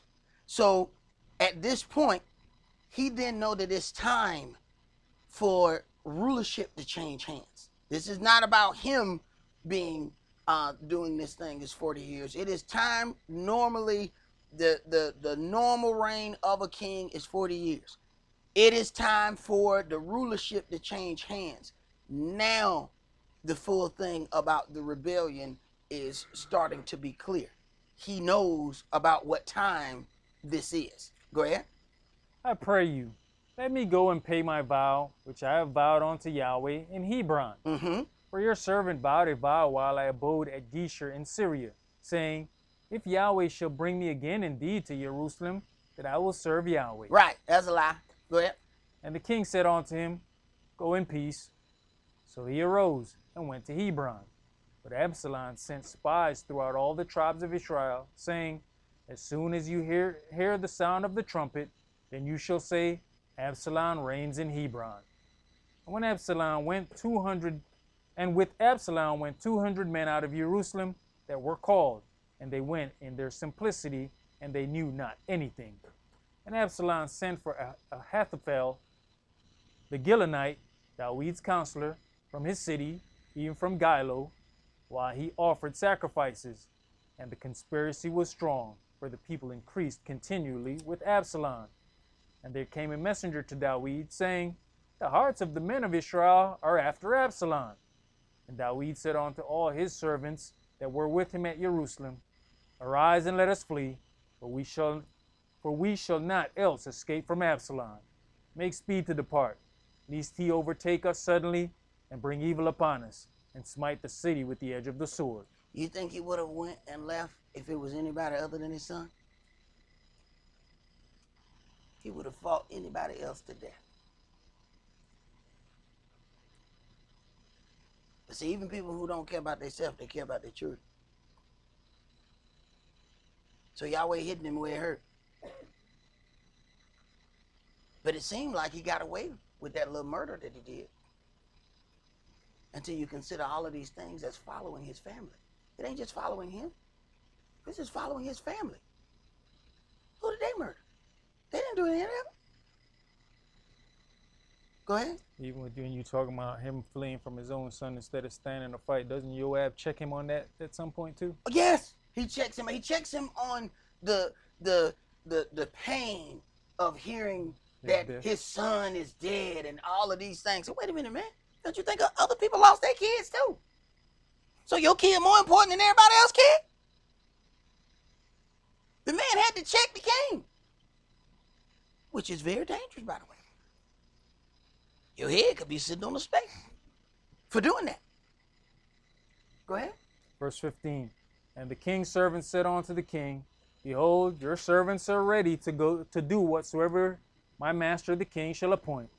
And the king went forth, and all his household after him. And the king left 10 women, which were concubines, to keep the house. All right. Jump to chapter 16 and start at verse 5. And when King David came to Beharim, behold, thence came out a man of the family of the house of Saul. Now, once again, then came out a man of the family of the house of Saul. All right, go ahead. Whose name was Shimei, the son of Gera. He came forth and cursed still as he came. Because now David is going through the effects, the wages of his sin. Understand now, we might be talking about several generations later, right? These kids grown. He did these things many, many years ago. But now, this is a person who is related to Saul, who was dispossessed. All of this stuff was taken from Saul, but Yahweh was the one that orchestrated that. But look at what the man believes the cause is for David's problem. Go ahead. And he cast stones at David and at all the servants of King David. And all the people and all the mighty men were on his right hand and on his left.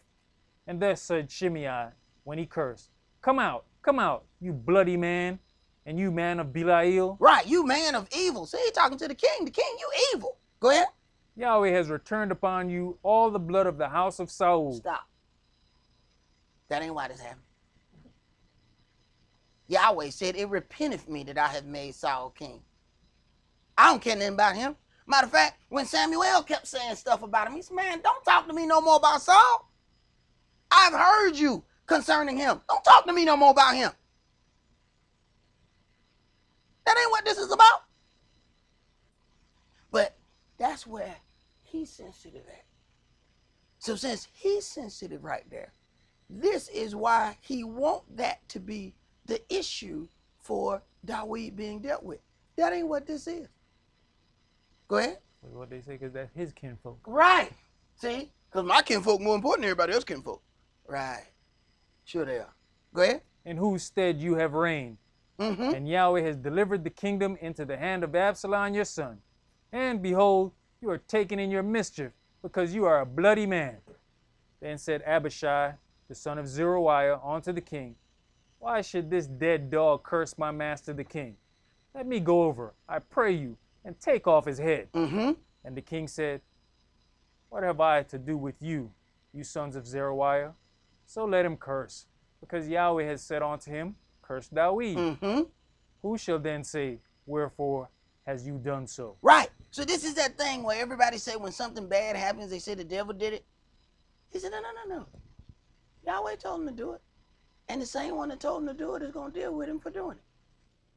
But you have to also consider David knows ultimately how all these things got in his house. So is there a little bit of guilt going on there as well? He know what he did. He ain't forgot. Go ahead. And David said to Abishai and to all his servants, behold, my son, which came forth out of my bowels, seeketh my life. How much more now may this Benjamite do it? Let him alone, and let him curse, for Yahweh has bidden him. It may be that Yahweh will look on mine affliction, and that Yahweh will requite me good for his cursing this day. So, if I endured this, and endure it a certain way, maybe Yahweh will look highly upon me that I take this cursing. instead of just going cursing back. Go ahead. And as Dawid and his men went by the way, Shimei went along on the hillside over against him, and cursed as he went, and threw stones at him, and cast dust. And the king and all the people that were with him came weary, and refreshed themselves there. And Absalom and all the people, the men of Israel, came to Jerusalem, and Ahithophel with him. And it came to pass, when Hushai the Archite, Dawid's friend, was come unto Absalom, that Hushai said unto Absalom, Elohim save the king, Elohim save the king. Right. So since there were spies sent by Absalom, there was also a spy sent by King Dawid as well. Go ahead. And Absalom said to Hushai, Is this your kindness to your friend? Why went you not with your friend? And Hushai said unto Absalom, No, but whom Yahweh and this people and all the men of Israel choose, his will I be, and with him will I abide. And again, whom should I serve?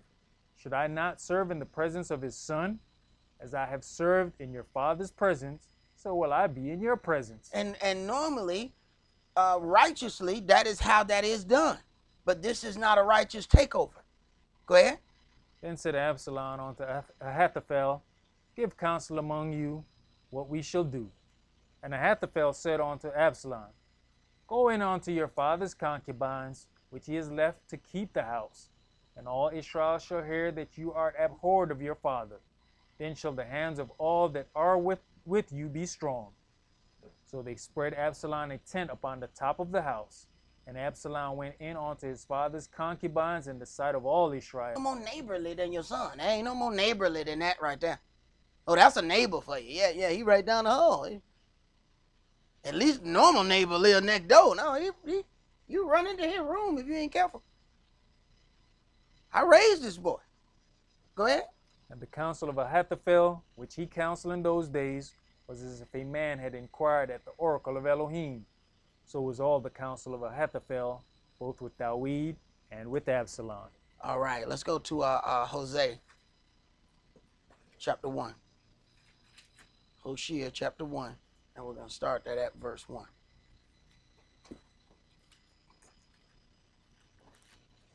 And you have to consider all of those things that have come into this house. And when you consider that, you understand why there was a point where Yahweh lined up all the children of Israel, and he says that there has been a cursed thing brought into the family, right? And he says, line them up tribe by tribe, man by man, and find out who brought this cursed thing. Because unless you destroy this cursed thing, remove this thing, it is going to affect the entire family of Israel, and I will no more be with you. You're going to have to go and deal with all of these things on your own. Hosea chapter 1, and let's start that at verse 1. The word of Yahweh that came unto Hosea, the son of Beri, in the days of Uzziah, Jotham, Ahaz, and Hezekiah, kings of Yehudah, and in the days of Jeroboam, the son of Joash, king of Israel. The beginning of the word of Yahweh by Hosea. And Yahweh said to Hosea, Go, take unto you a wife of whoredoms and children of whoredoms. Now, this is a prophet. Now, the beginning of the word of Yahweh by Hosea, and he said, Go and take unto you a wife of whoredoms and the children of whoredoms. This is not something that he's being told to do because he's done something wrong.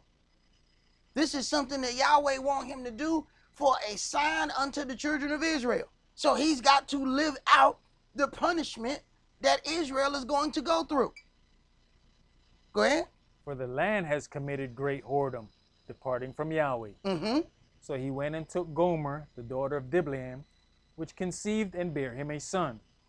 And Yahweh said unto him, Call his name Yezreel, for yet a little while, and I'll avenge the blood of Yezreel upon the house of Jehu, and will cause to cease the kingdom of the house of Israel.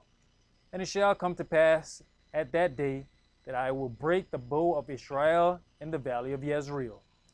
And she conceived again, and bare a daughter. And Elohim said unto him, Call her name Lo-Harumah, for I will no more have mercy upon the house of Israel, but I will utterly take them away. But I will have mercy upon the house of Yehudah, and will save them by Yahweh their Elohim, and will not save them by bow, nor by sword, nor by battle, by horses, nor by horsemen. I will not save them by bow, nor by sword, nor by battle, by horses, nor by horsemen. So at the end of the day, the real power that we have is in Yahweh. Go ahead. Now when she had weaned Lo-Harumah, she conceived and bare a son. Then said Elohim, Call his name Lo-Ammi, for you are not my people, and I will not be your Elohim. Yet the number of the children of Israel shall be as the sand of the sea, which cannot be measured nor numbered. And it shall come to pass that in the place where it was said unto them, You are not my people, there it shall be said unto them, You are the sons of the living Elohim. Then shall the children of Yehudah and the children of Israel be gathered together, and appoint themselves one head, and they shall come up out of the land, for great shall be the day of Jezreel. Say you unto your brethren, Ammi, and to your sisters, Ruhamah, Plead with your mother, plead, for she is not my wife, neither am I her husband. Let her therefore put away her whoredoms out of her sight, and her adulteries from between her breasts. Right. So then Yahweh is causing the prophet to live out the things that the children of Israel has done against him. He is likening the children of Israel to his wife, and then makes this man feel that by letting his wife do it to him. Go ahead. Lest I strip her naked and set her as in the day that she was born, and make her as a wilderness, and set her like a dry land, and slay her with thirst. When you read further down, he ends up saying, when your wives commit adultery, I won't judge them, because that's what you've done unto me. Go ahead. And I'll not have mercy upon her children, for they be the children of whoredoms. For their mother has played the harlot. She that conceived them hath done shamefully. For she said, I'll go after my lovers, that give me my bread and my water, my wool and my flax, mine oil and my drink. When you consider how much we put into dealing with the carnal things, and how much time we put into it, how much energy we put into it, how much finances we throw into carnal things, at the end of the day, it ends up bringing up a spirit of jealousy in Yahweh, because he says, I don't see that much from you. I don't see that much time from you. I don't see that much of all of these things, but look at what you do for your lovers. Go ahead. Verse 6. Therefore, behold, I will hedge up your way with thorns, and make a wall, that she shall not find her paths. And she shall follow after her lovers, but she shall not overtake them, and she shall seek them, but shall not find them. Then shall she say, I will go and return to my first husband, for then was it better with me than now.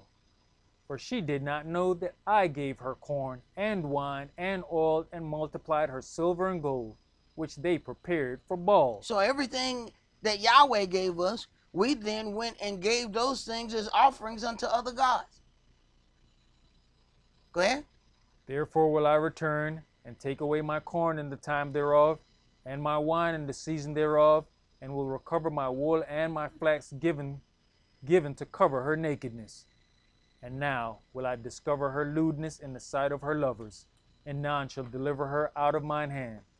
And I will also cause all her mirth to cease, her feast days, her new moons, and her Shabbats, and all her solemn feasts. So consider these things. All of these solemn feasts, the new moons, within the punishment of Israel, those are things that we were not able to do fully. But then when you read of any of those things, when we return unto the land, then we get to rebuild from that point on.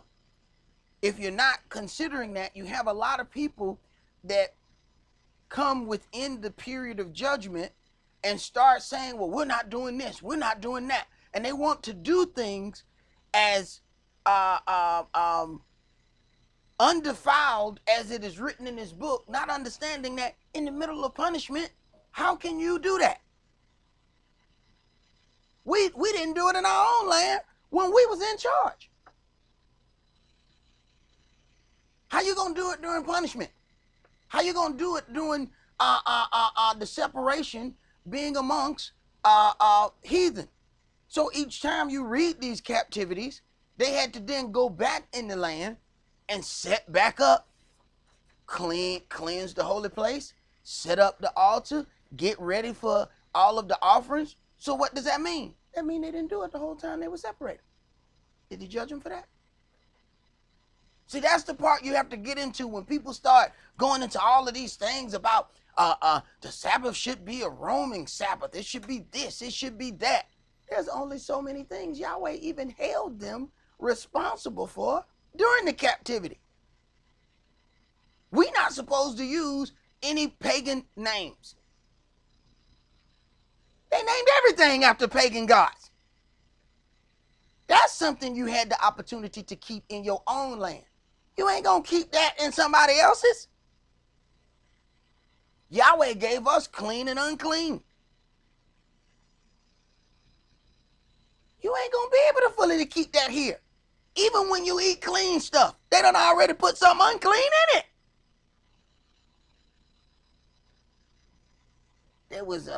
There's a lyric in one of Cardi B's songs that I know people don't understand, where she says, eating halal and driving a lamb.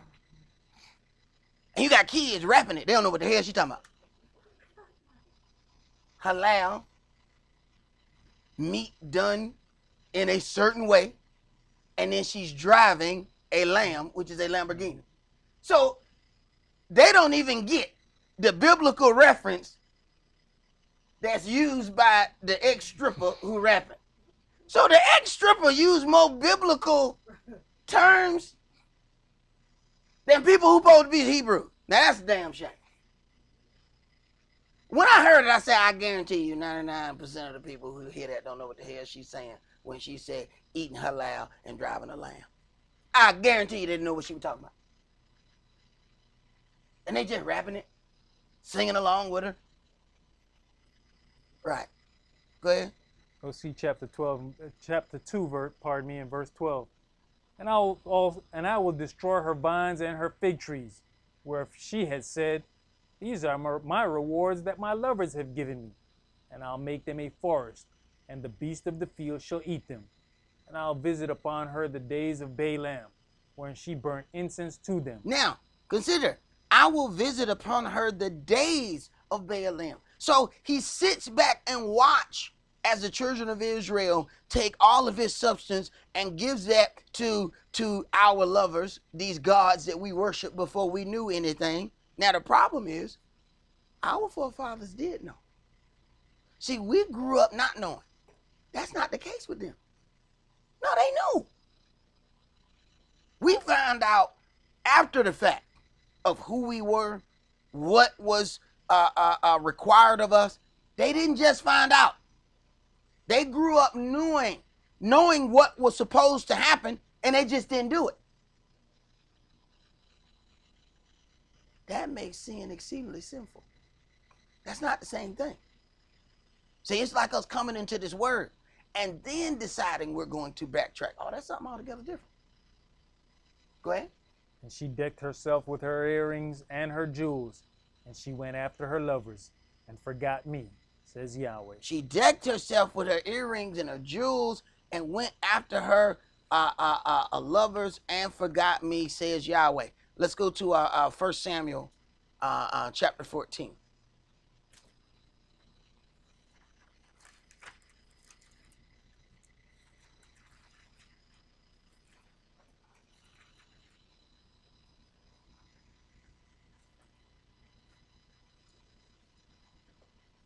See, it's really going through and finding out the things that our forefathers have done so that we don't turn around and make those same moves, because it's really going to be more detrimental upon us.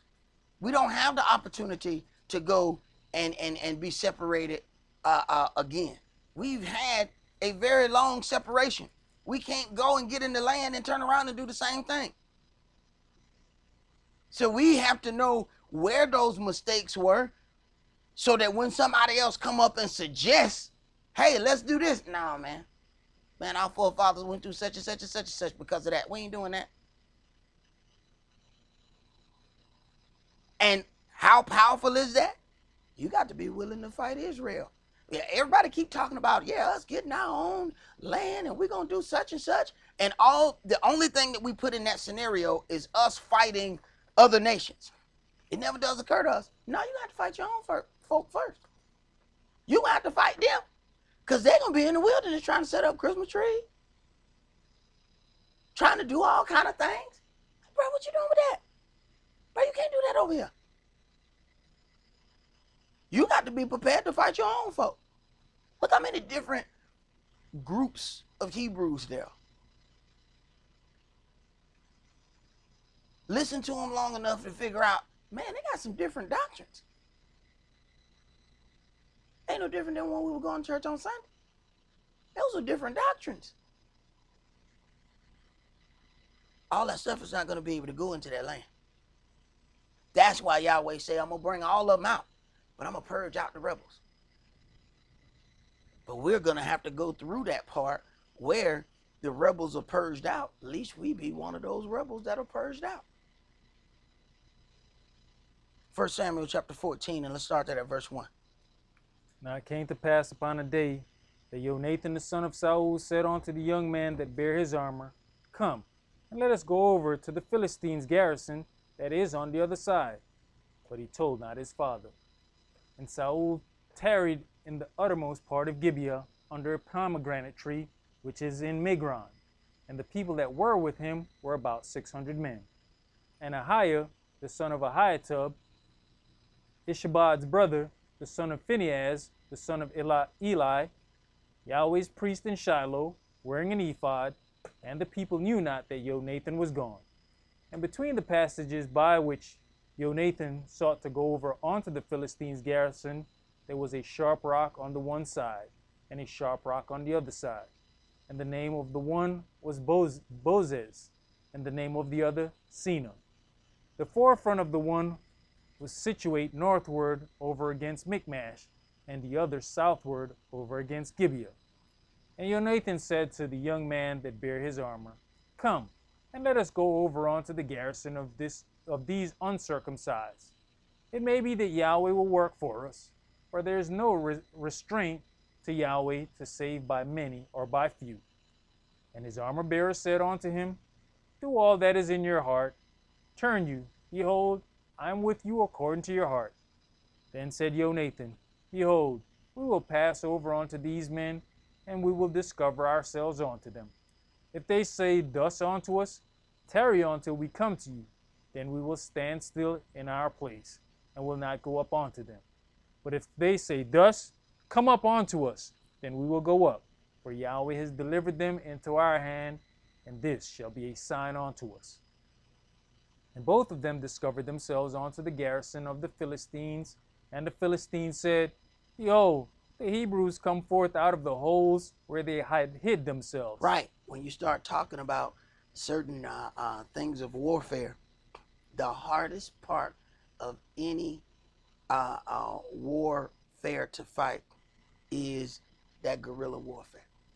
It is the hardest with all of the advanced weaponry that all of these nations have, from Russia to America. The one that eats up both of them is guerrilla warfare.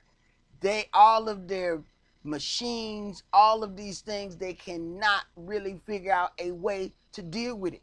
So you just grab your men and march straight at them, you're going to be dead in an hour. But in every last one of these places, Russia had a problem going into Afghanistan. America has had all these other problems going into these places, and several of the Asian places where the people had either old mines and all of these things, so they then used those mines and dug under and made more tunnels. They had so many problems in Vietnam that the people would just pop up, shoot them, go back into the hole and climb up under the ground. It got to the point, and there's several places where they're documenting American battles where they just shooting into the woods. They don't know who they shooting at. They just shoot because they can't see where it came from.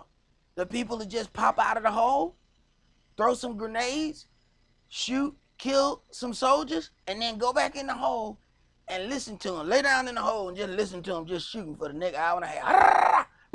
Boom, boom. Ain't nobody up there. They just sitting there, just letting them shoot. They cannot figure out a way to deal with that. And that same thing has been a problem forever. Fighting in stealth instead of just going in. When you read the things of these battles, especially amongst the Gentiles in Europe, they just go in a big field and just run at each other and kill each other. It just be just thousands of dead people just laying everywhere.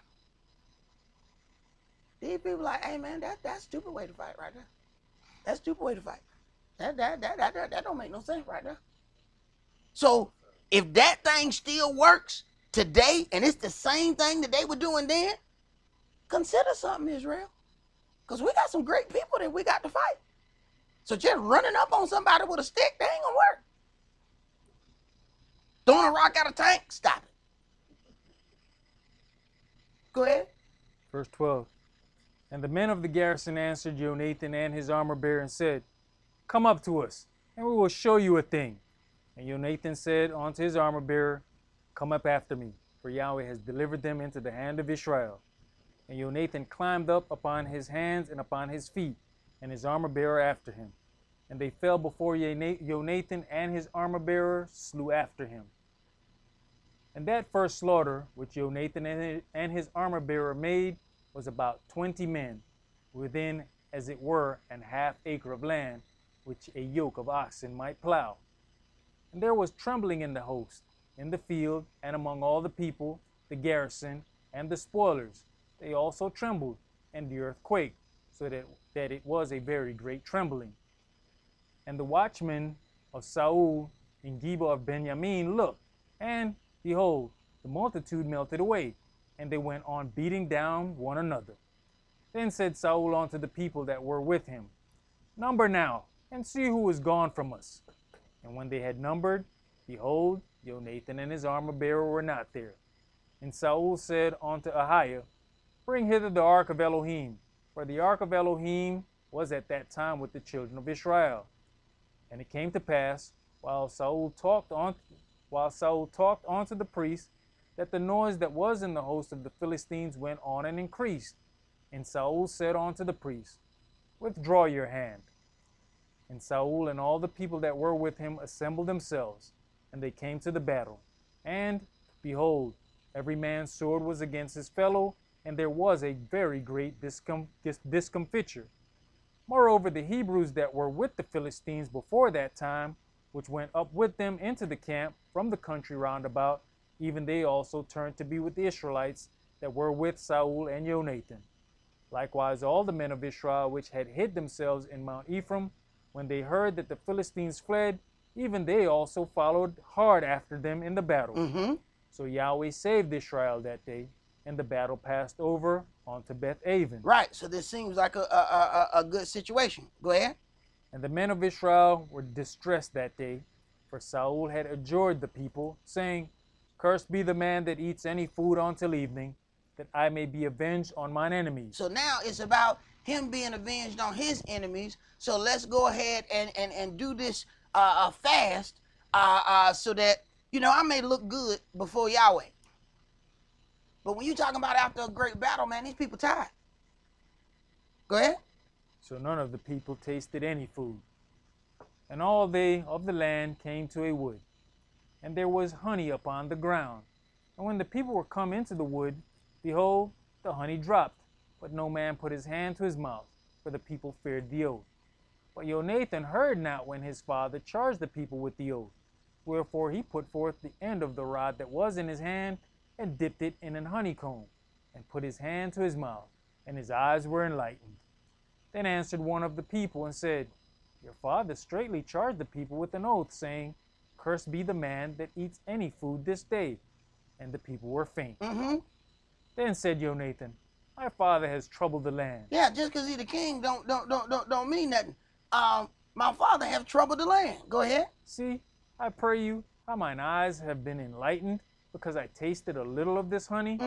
How much more, if haply the people had eaten freely today of the spoil of their enemies which they found? For had there not been now a much greater slaughter among the Philistines? Right. So then common sense is telling you, you know, hey, a fast is a good thing, but then how far do you take that fast? These people have done all of these things. It's a time to eat. It's a time to separate from eating.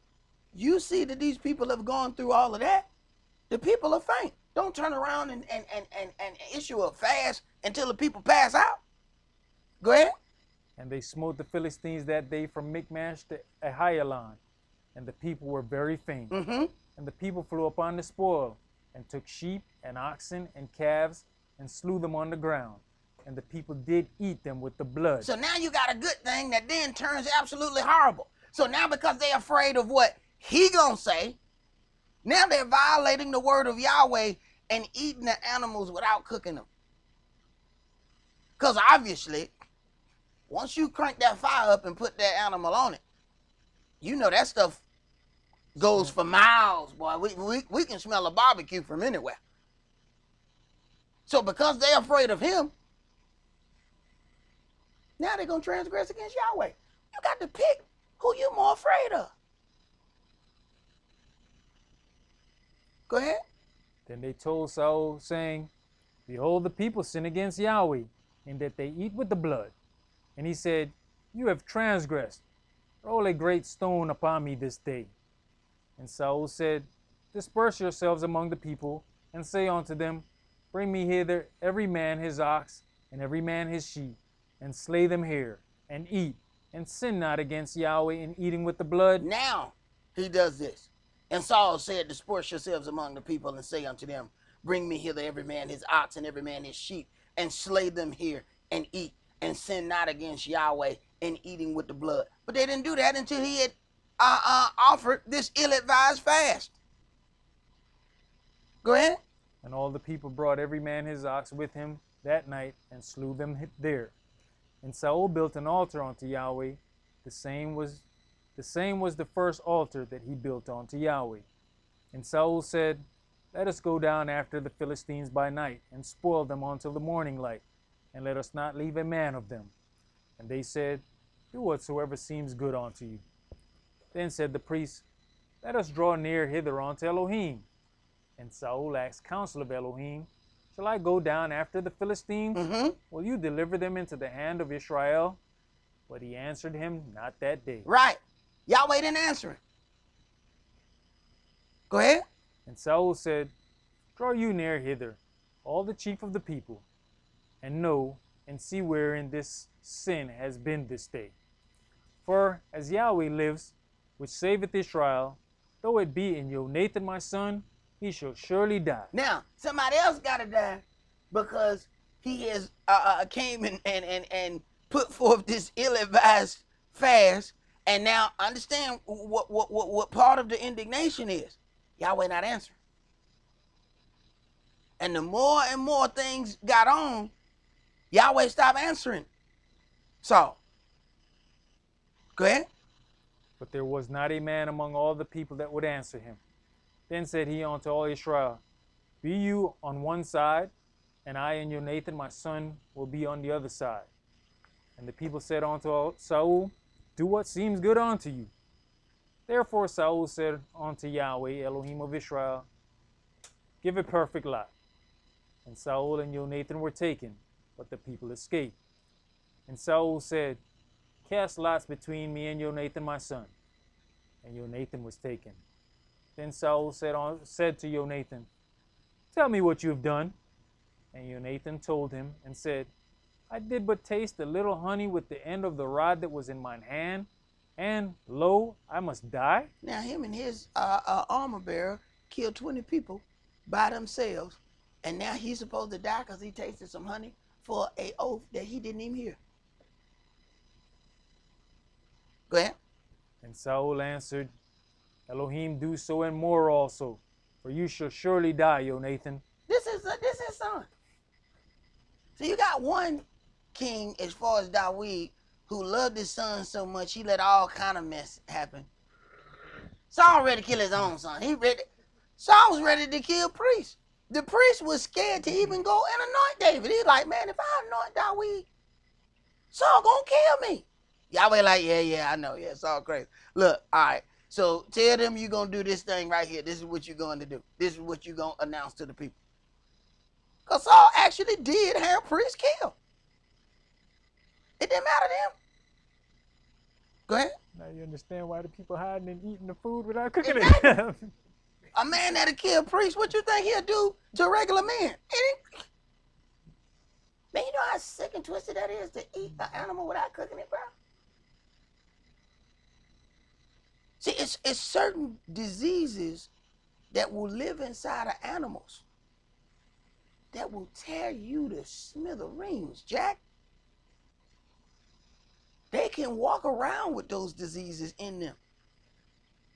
And it's nothing that will harm them. You turn around and that same thing get a hold of you and it will destroy you and start destroying your family. There's animals that can walk around with rabies in them. They don't die. Let them scratch you. Now you got all kind of issues. And you talk about eating an animal without cooking it. That's fear. But that's fear of the wrong entity. Go ahead. Verse 45.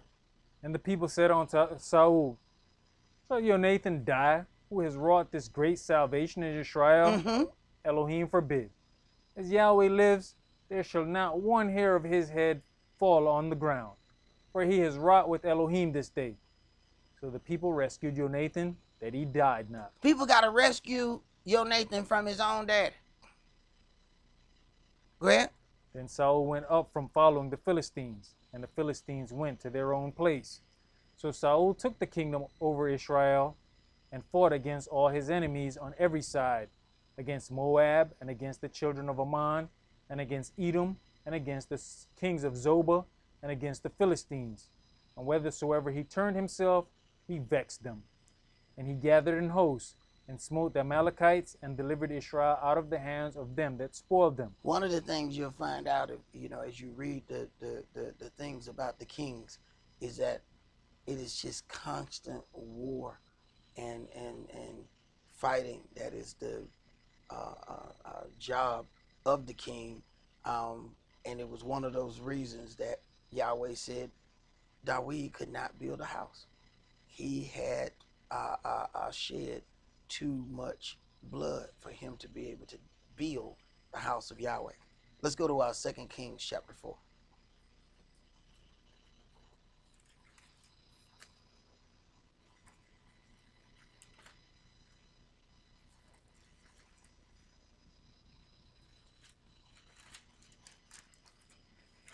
Second Kings chapter 4, and we're going to read verses 38 through 44.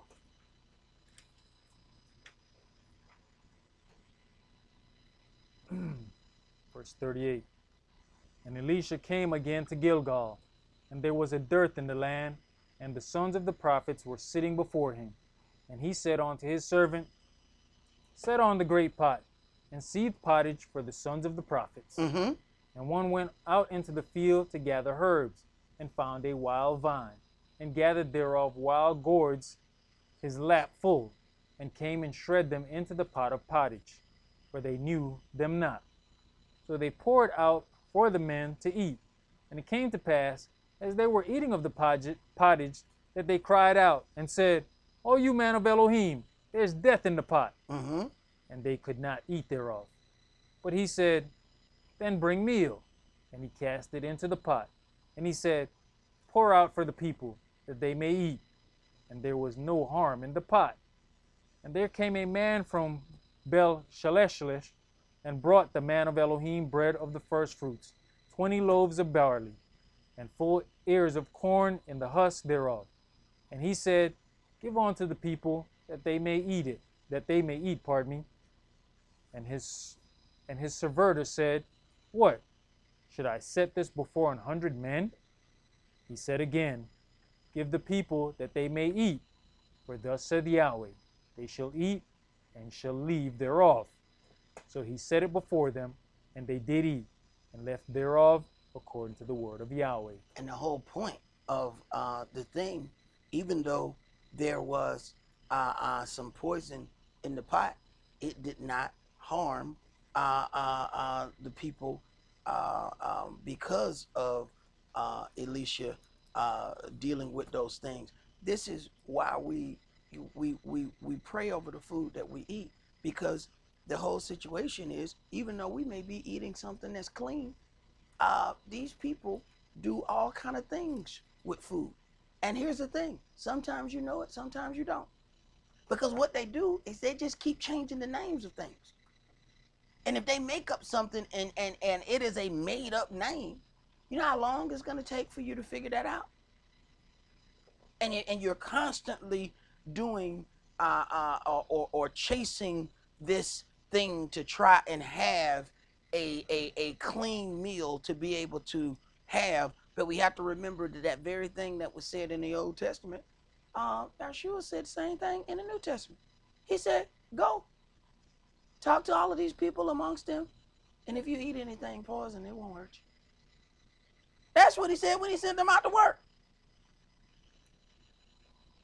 So I examine my food, but then I also pray over my food, because it ain't but so much you're going to be able to do. This ain't our land.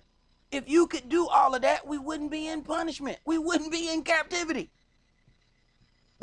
But we need to know certain things, because guess what? These are some of the things that we're going to have to straighten out. That means we can't let other people of other nations prepare our food. But we don't grow nothing. We gave up all those farms. We gave up all of that. So the only sure way to know anything is to grow it yourself. They just found out that what people who was trying to have a green lawn is getting lymphoma. That Roundup has been killing people. Roundup. They got class action lawsuit. These people just trying to have green grass. And they end up with cancer from green grass.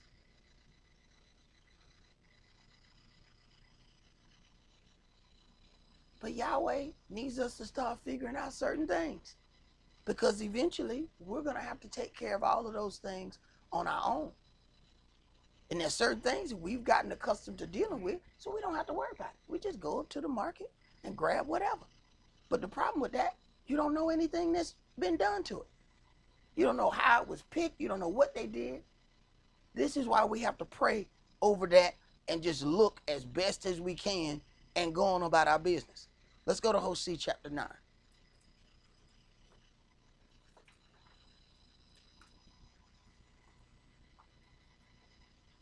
Because understand, this is a part of that punishment.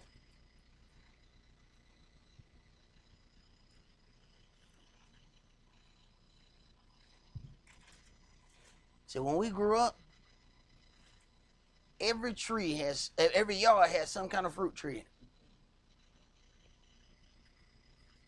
It is amazing how far you can go before you run into a fruit tree nowadays. It almost seems strange to see a fruit tree now. You see one, you slow down, like, is it a fruit tree? I went down to like Fort Valley and started seeing all the fruit trees, man. I was amazed. I hadn't seen fruit trees in so long that I'm slowing down as I get to them, because they got rows of them. Rows and rows of fruit trees. I'm like, wow. Man, these were everywhere. We just walk home and we picking a little something here. One or two of these. One or two of these. We eating fruit all the way on our way home.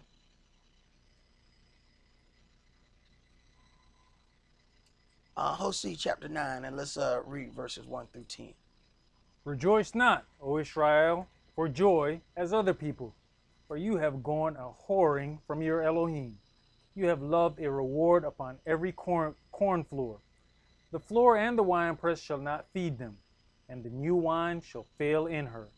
They shall not dwell in Yahweh's land, but Ephraim shall return to Egypt, and they shall eat unclean things in Assyria. This is part of the punishment. They're going to eat unclean things in Assyria. So here it is. We go through all of these things, trying not to do this and trying not to do that, and we're not going to be able to do that. And every time you look, you're going to find something else. Why? It's called punishment. Everywhere you look, you're going to run into something. If you're trying to eat something straight, pure here, I can tell you, you're going to eat about 4 vegetables. That's it. And you might have to grow them 4 on your own. Because if you go to the store, they done did something to it to make it look that good. I remember my first time going into, well, back in the days, Winn-Dixie used to have a meat section. And then they got a little store that was on, I think Wayfield used to have one. Man, it's stinking now, Jack. Because they do fresh meat in there. So, not being accustomed to what fresh meat smell like, you be like, man, I hate that. I be going in there as a kid. Man, I hate this store. This store stink. That's fresh stuff. So, what they have done to make things seem more pleasurable, it's going to bother some people. Because it bothered me, and I didn't know the difference. Until I got older and went back in one of them places. I said, you know what, I remember that stink right there. That's a familiar stink. And then somebody explained to me, that stink right there you talking about, that's fresh. Oh. And see, those are things that so many people have not considered. That we're going to have to go back and do some things that we really don't like for it to be right. Because people don't want to be around that smell. But that's real fresh stuff there. Go ahead. You know, speaking of that, there was a time you'd hear somebody say, I'm going to see the butcher. Right. I don't hear that no more. I mean, you hear it now, but they talking about like Italian hitmen or something. You know what I'm saying? Go ahead, brother. Verse 4, they shall not offer wine offerings to Yahweh, neither shall they be pleasing unto him. Their sacrifices shall be unto them as the bread of mourners. So even at the point of being dealt with, the sacrifices are not accepted anyway. So even if they were able to do it, it wouldn't account for anything. So you got all of these people who are going through all of these things. Well, the Sabbath should be a roaming Sabbath. How the hell are we going to keep a roaming Sabbath? We're in the land of our captivity, and you're going to tell them people, you're going to go to work and tell them people every week or every month, you got a different Sabbath. But no, see, it changed because, see, the new moon came, and then the Sabbath is on the 8th. But see, I know last week it was on Tuesday. But see, this week it's on Thursday, so I can't come to work. You ain't got to worry about never coming to work. Don't come back here no more, because you're too damn confused. Look, this is the schedule, okay? Now either work the schedule, man, or get out of here. And the only people that follow that twisted schedule is some folk who ain't got no job. Go ahead, man. All that eat thereof shall be polluted, for their bread, for their soul shall not come into the house of Yahweh. What will you do in the solemn day, and in the day of the feast of Yahweh? For, lo, they are gone because of destruction. Egypt shall gather them up. Memphis shall bury them. And we got places here named right after these Egyptian things. When he says, I'm going to send you into Egypt again, half this place, every city got a pyramid and a phallic symbol, all mimicking what was in Egypt. And then we got places named after it. So we hear Memphis, we think Tennessee. That's Egypt. Go ahead. The pleasant places for their silver, nettles shall possess them. Thorns shall be their tabernacles. The days of visitation are come. The days of recompense are come. Yisrael shall know it. The prophet is a fool. The spiritual man is mad for the multitude of your lawlessness and the great hatred. The watchman of Ephraim was with my Elohim, but the prophet is a snare of a fowler in all his ways, and hatred in the house of his Elohim. They have deeply corrupted themselves, as in the days of Geba. Therefore, he will remember their lawlessness. He will visit their sins. I found Israel like grapes in the wilderness. I saw your fathers as the first ripe in the fig tree at first time. But they went to Baal Peor and separated themselves unto that shame. And their abominations were according as they loved. Their abominations were according as they love. So anything that they perceived to be right, they followed after it. But let us hear the conclusion of this matter. Let's go to 2 Chronicles chapter 7.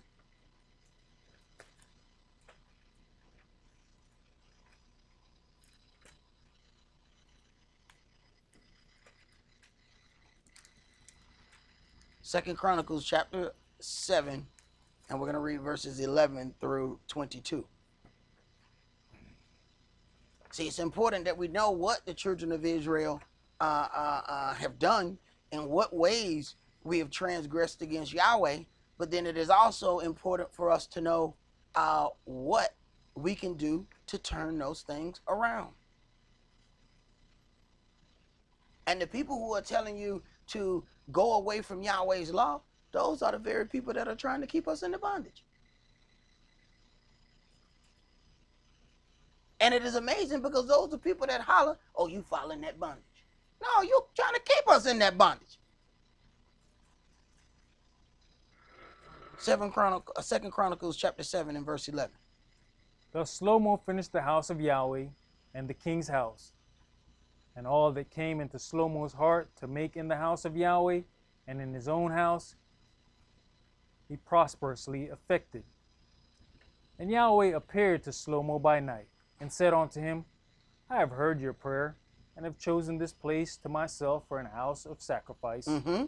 If I shut up heaven, that there be no rain, or if I command the locusts to devour the land, or if I send pestilence among my people, if my people, which are called by my name, shall humble themselves, and pray, and seek my face, and turn from their wicked ways, then will I hear from heaven, and will forgive their sin, and will heal their land. But because we're not growing anything, this automatically gives us a separation whereby we don't end up feeling the first effects of Yahweh. So Yahweh starts here. But because we're going to Walmart, we don't give a damn about this. So the first effects of Yahweh that's supposed to try to keep us from going so far off, it don't even affect us because we ain't growing nothing. So he says, I start there. So then if the people will then humble themselves, pray, and seek the face of Yahweh and turn from their wicked ways, then he will forgive and heal our land. But because that's separated from us, now we're all into the next thing. So Yahweh can start there and we ain't gonna notice. We wouldn't even see it. So we automatically now on step 2. Go ahead. Now mine eyes shall be open, and mine ears attend unto the prayer that is made in this place. For now have I chosen and sanctified this house, that my name may be there forever, and mine eyes and mine heart shall be there perpetually. And as for you, if you will walk before me, as Dawid your father walked. Now, understand, Dawid was not a man without sin. We just read all of the sin of Dawid. This is afterward. And Yahweh put a sword in his house, and the sword was not taken away. Yet he'll turn around and say, if you walk as your father Dawid. Why? When he brought it to him, he repented. And Yahweh took him through the punishment for it. So he paid for it. Dawid then got a clean slate. He don't have a clean slate because he didn't do anything. There's none of us that's without sin. Everybody gonna sin. The question is, what happens after that? And every blessing that goes along the tribe of Yehudah and it goes through the kingship, goes through the house of Dawid. Ain't no ifs, ands, or buts about it. And he wasn't no sinless man. Go ahead. And do according to all that I have commanded you, and shall observe my statutes and my judgments. Then will I establish the throne of your kingdom, according as I have covenanted with David your father. Right, and this should be a symbol of hope for us.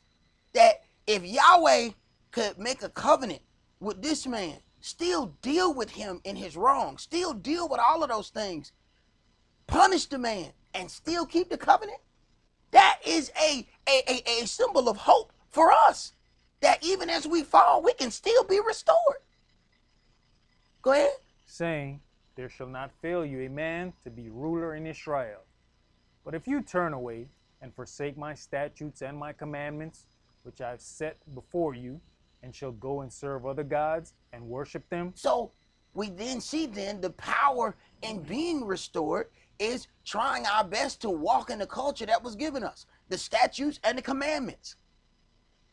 Then that is our push to get right with our Elohim. That's why when it comes down to certain things, hey, if it disagrees with the word or the statutes of things that I have to do for Yahweh my Elohim, you can count me out. That don't mean you ain't gonna fall. That don't mean you're not gonna sin. That don't mean you're not gonna have situations that may plague you in your mind. You just get up and keep walking. Go ahead. Then will I pluck them up by the roots out of my land, which I have given them. And this house, which I have sanctified for my name, will I cast out of my sight, and will make it to be a proverb and a byword among all nations. And this house, which is high, shall be an astonishment to everyone that passes by it, so that he shall say, why has Yahweh done thus unto this land and unto this house? Right. And because those things have happened to the children of Israel, it has given an opportunity for converts to go and stand in the land and proclaim to be us. So Yahweh has cast these people so far off that we can just obtain squatters' rights and go right in there and squat in that land. Go ahead. And it shall be answered, because they forsook Yahweh Elohim of their fathers, which brought them forth out of the land of Egypt, and laid hold on other gods. Right. Because they forsook Yahweh Elohim of their forefathers, and then went to serve other gods. Go ahead. And worship them and serve them.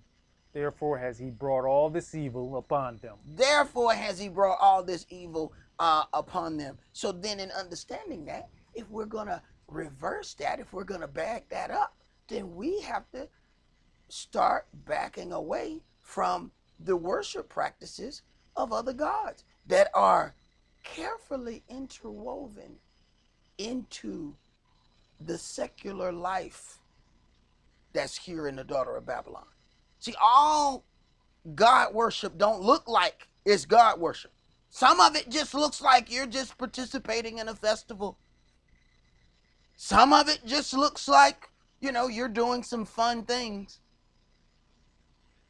And then you look, okay, so you had to separate yourself from Yahweh though to do it. Something ain't right.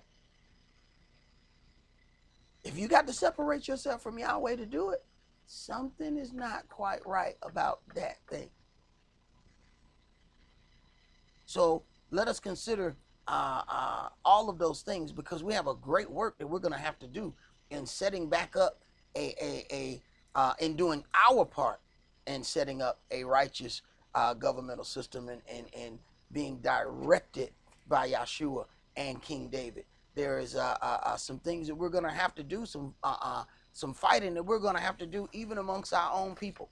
And as we read this book, we see that this is something that our forefathers have had to undergo perpetually. I mean, just over and over and over. Because every man feels in his heart the way that he thinks is right. But when Yahshua comes and says, no matter what we've been doing,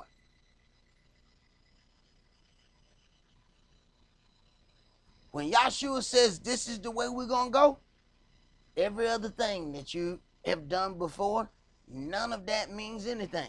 We're in the land of our captivity. We can't read not one place where Yahweh came in the middle of the captivity and said, y'all ain't keep the holy days right. Y'all ain't did such and such. He didn't question them not one time in captivity about not one thing. But I tell you what, when they got in that land, this is what we're going to do. So understand that all the things that we do is a practice for when we get ready to go in the land. So that we ain't trying to figure some things out. So when he said, all right, just correct this. Now we ain't trying to relearn everything from scratch. We just correct that one thing.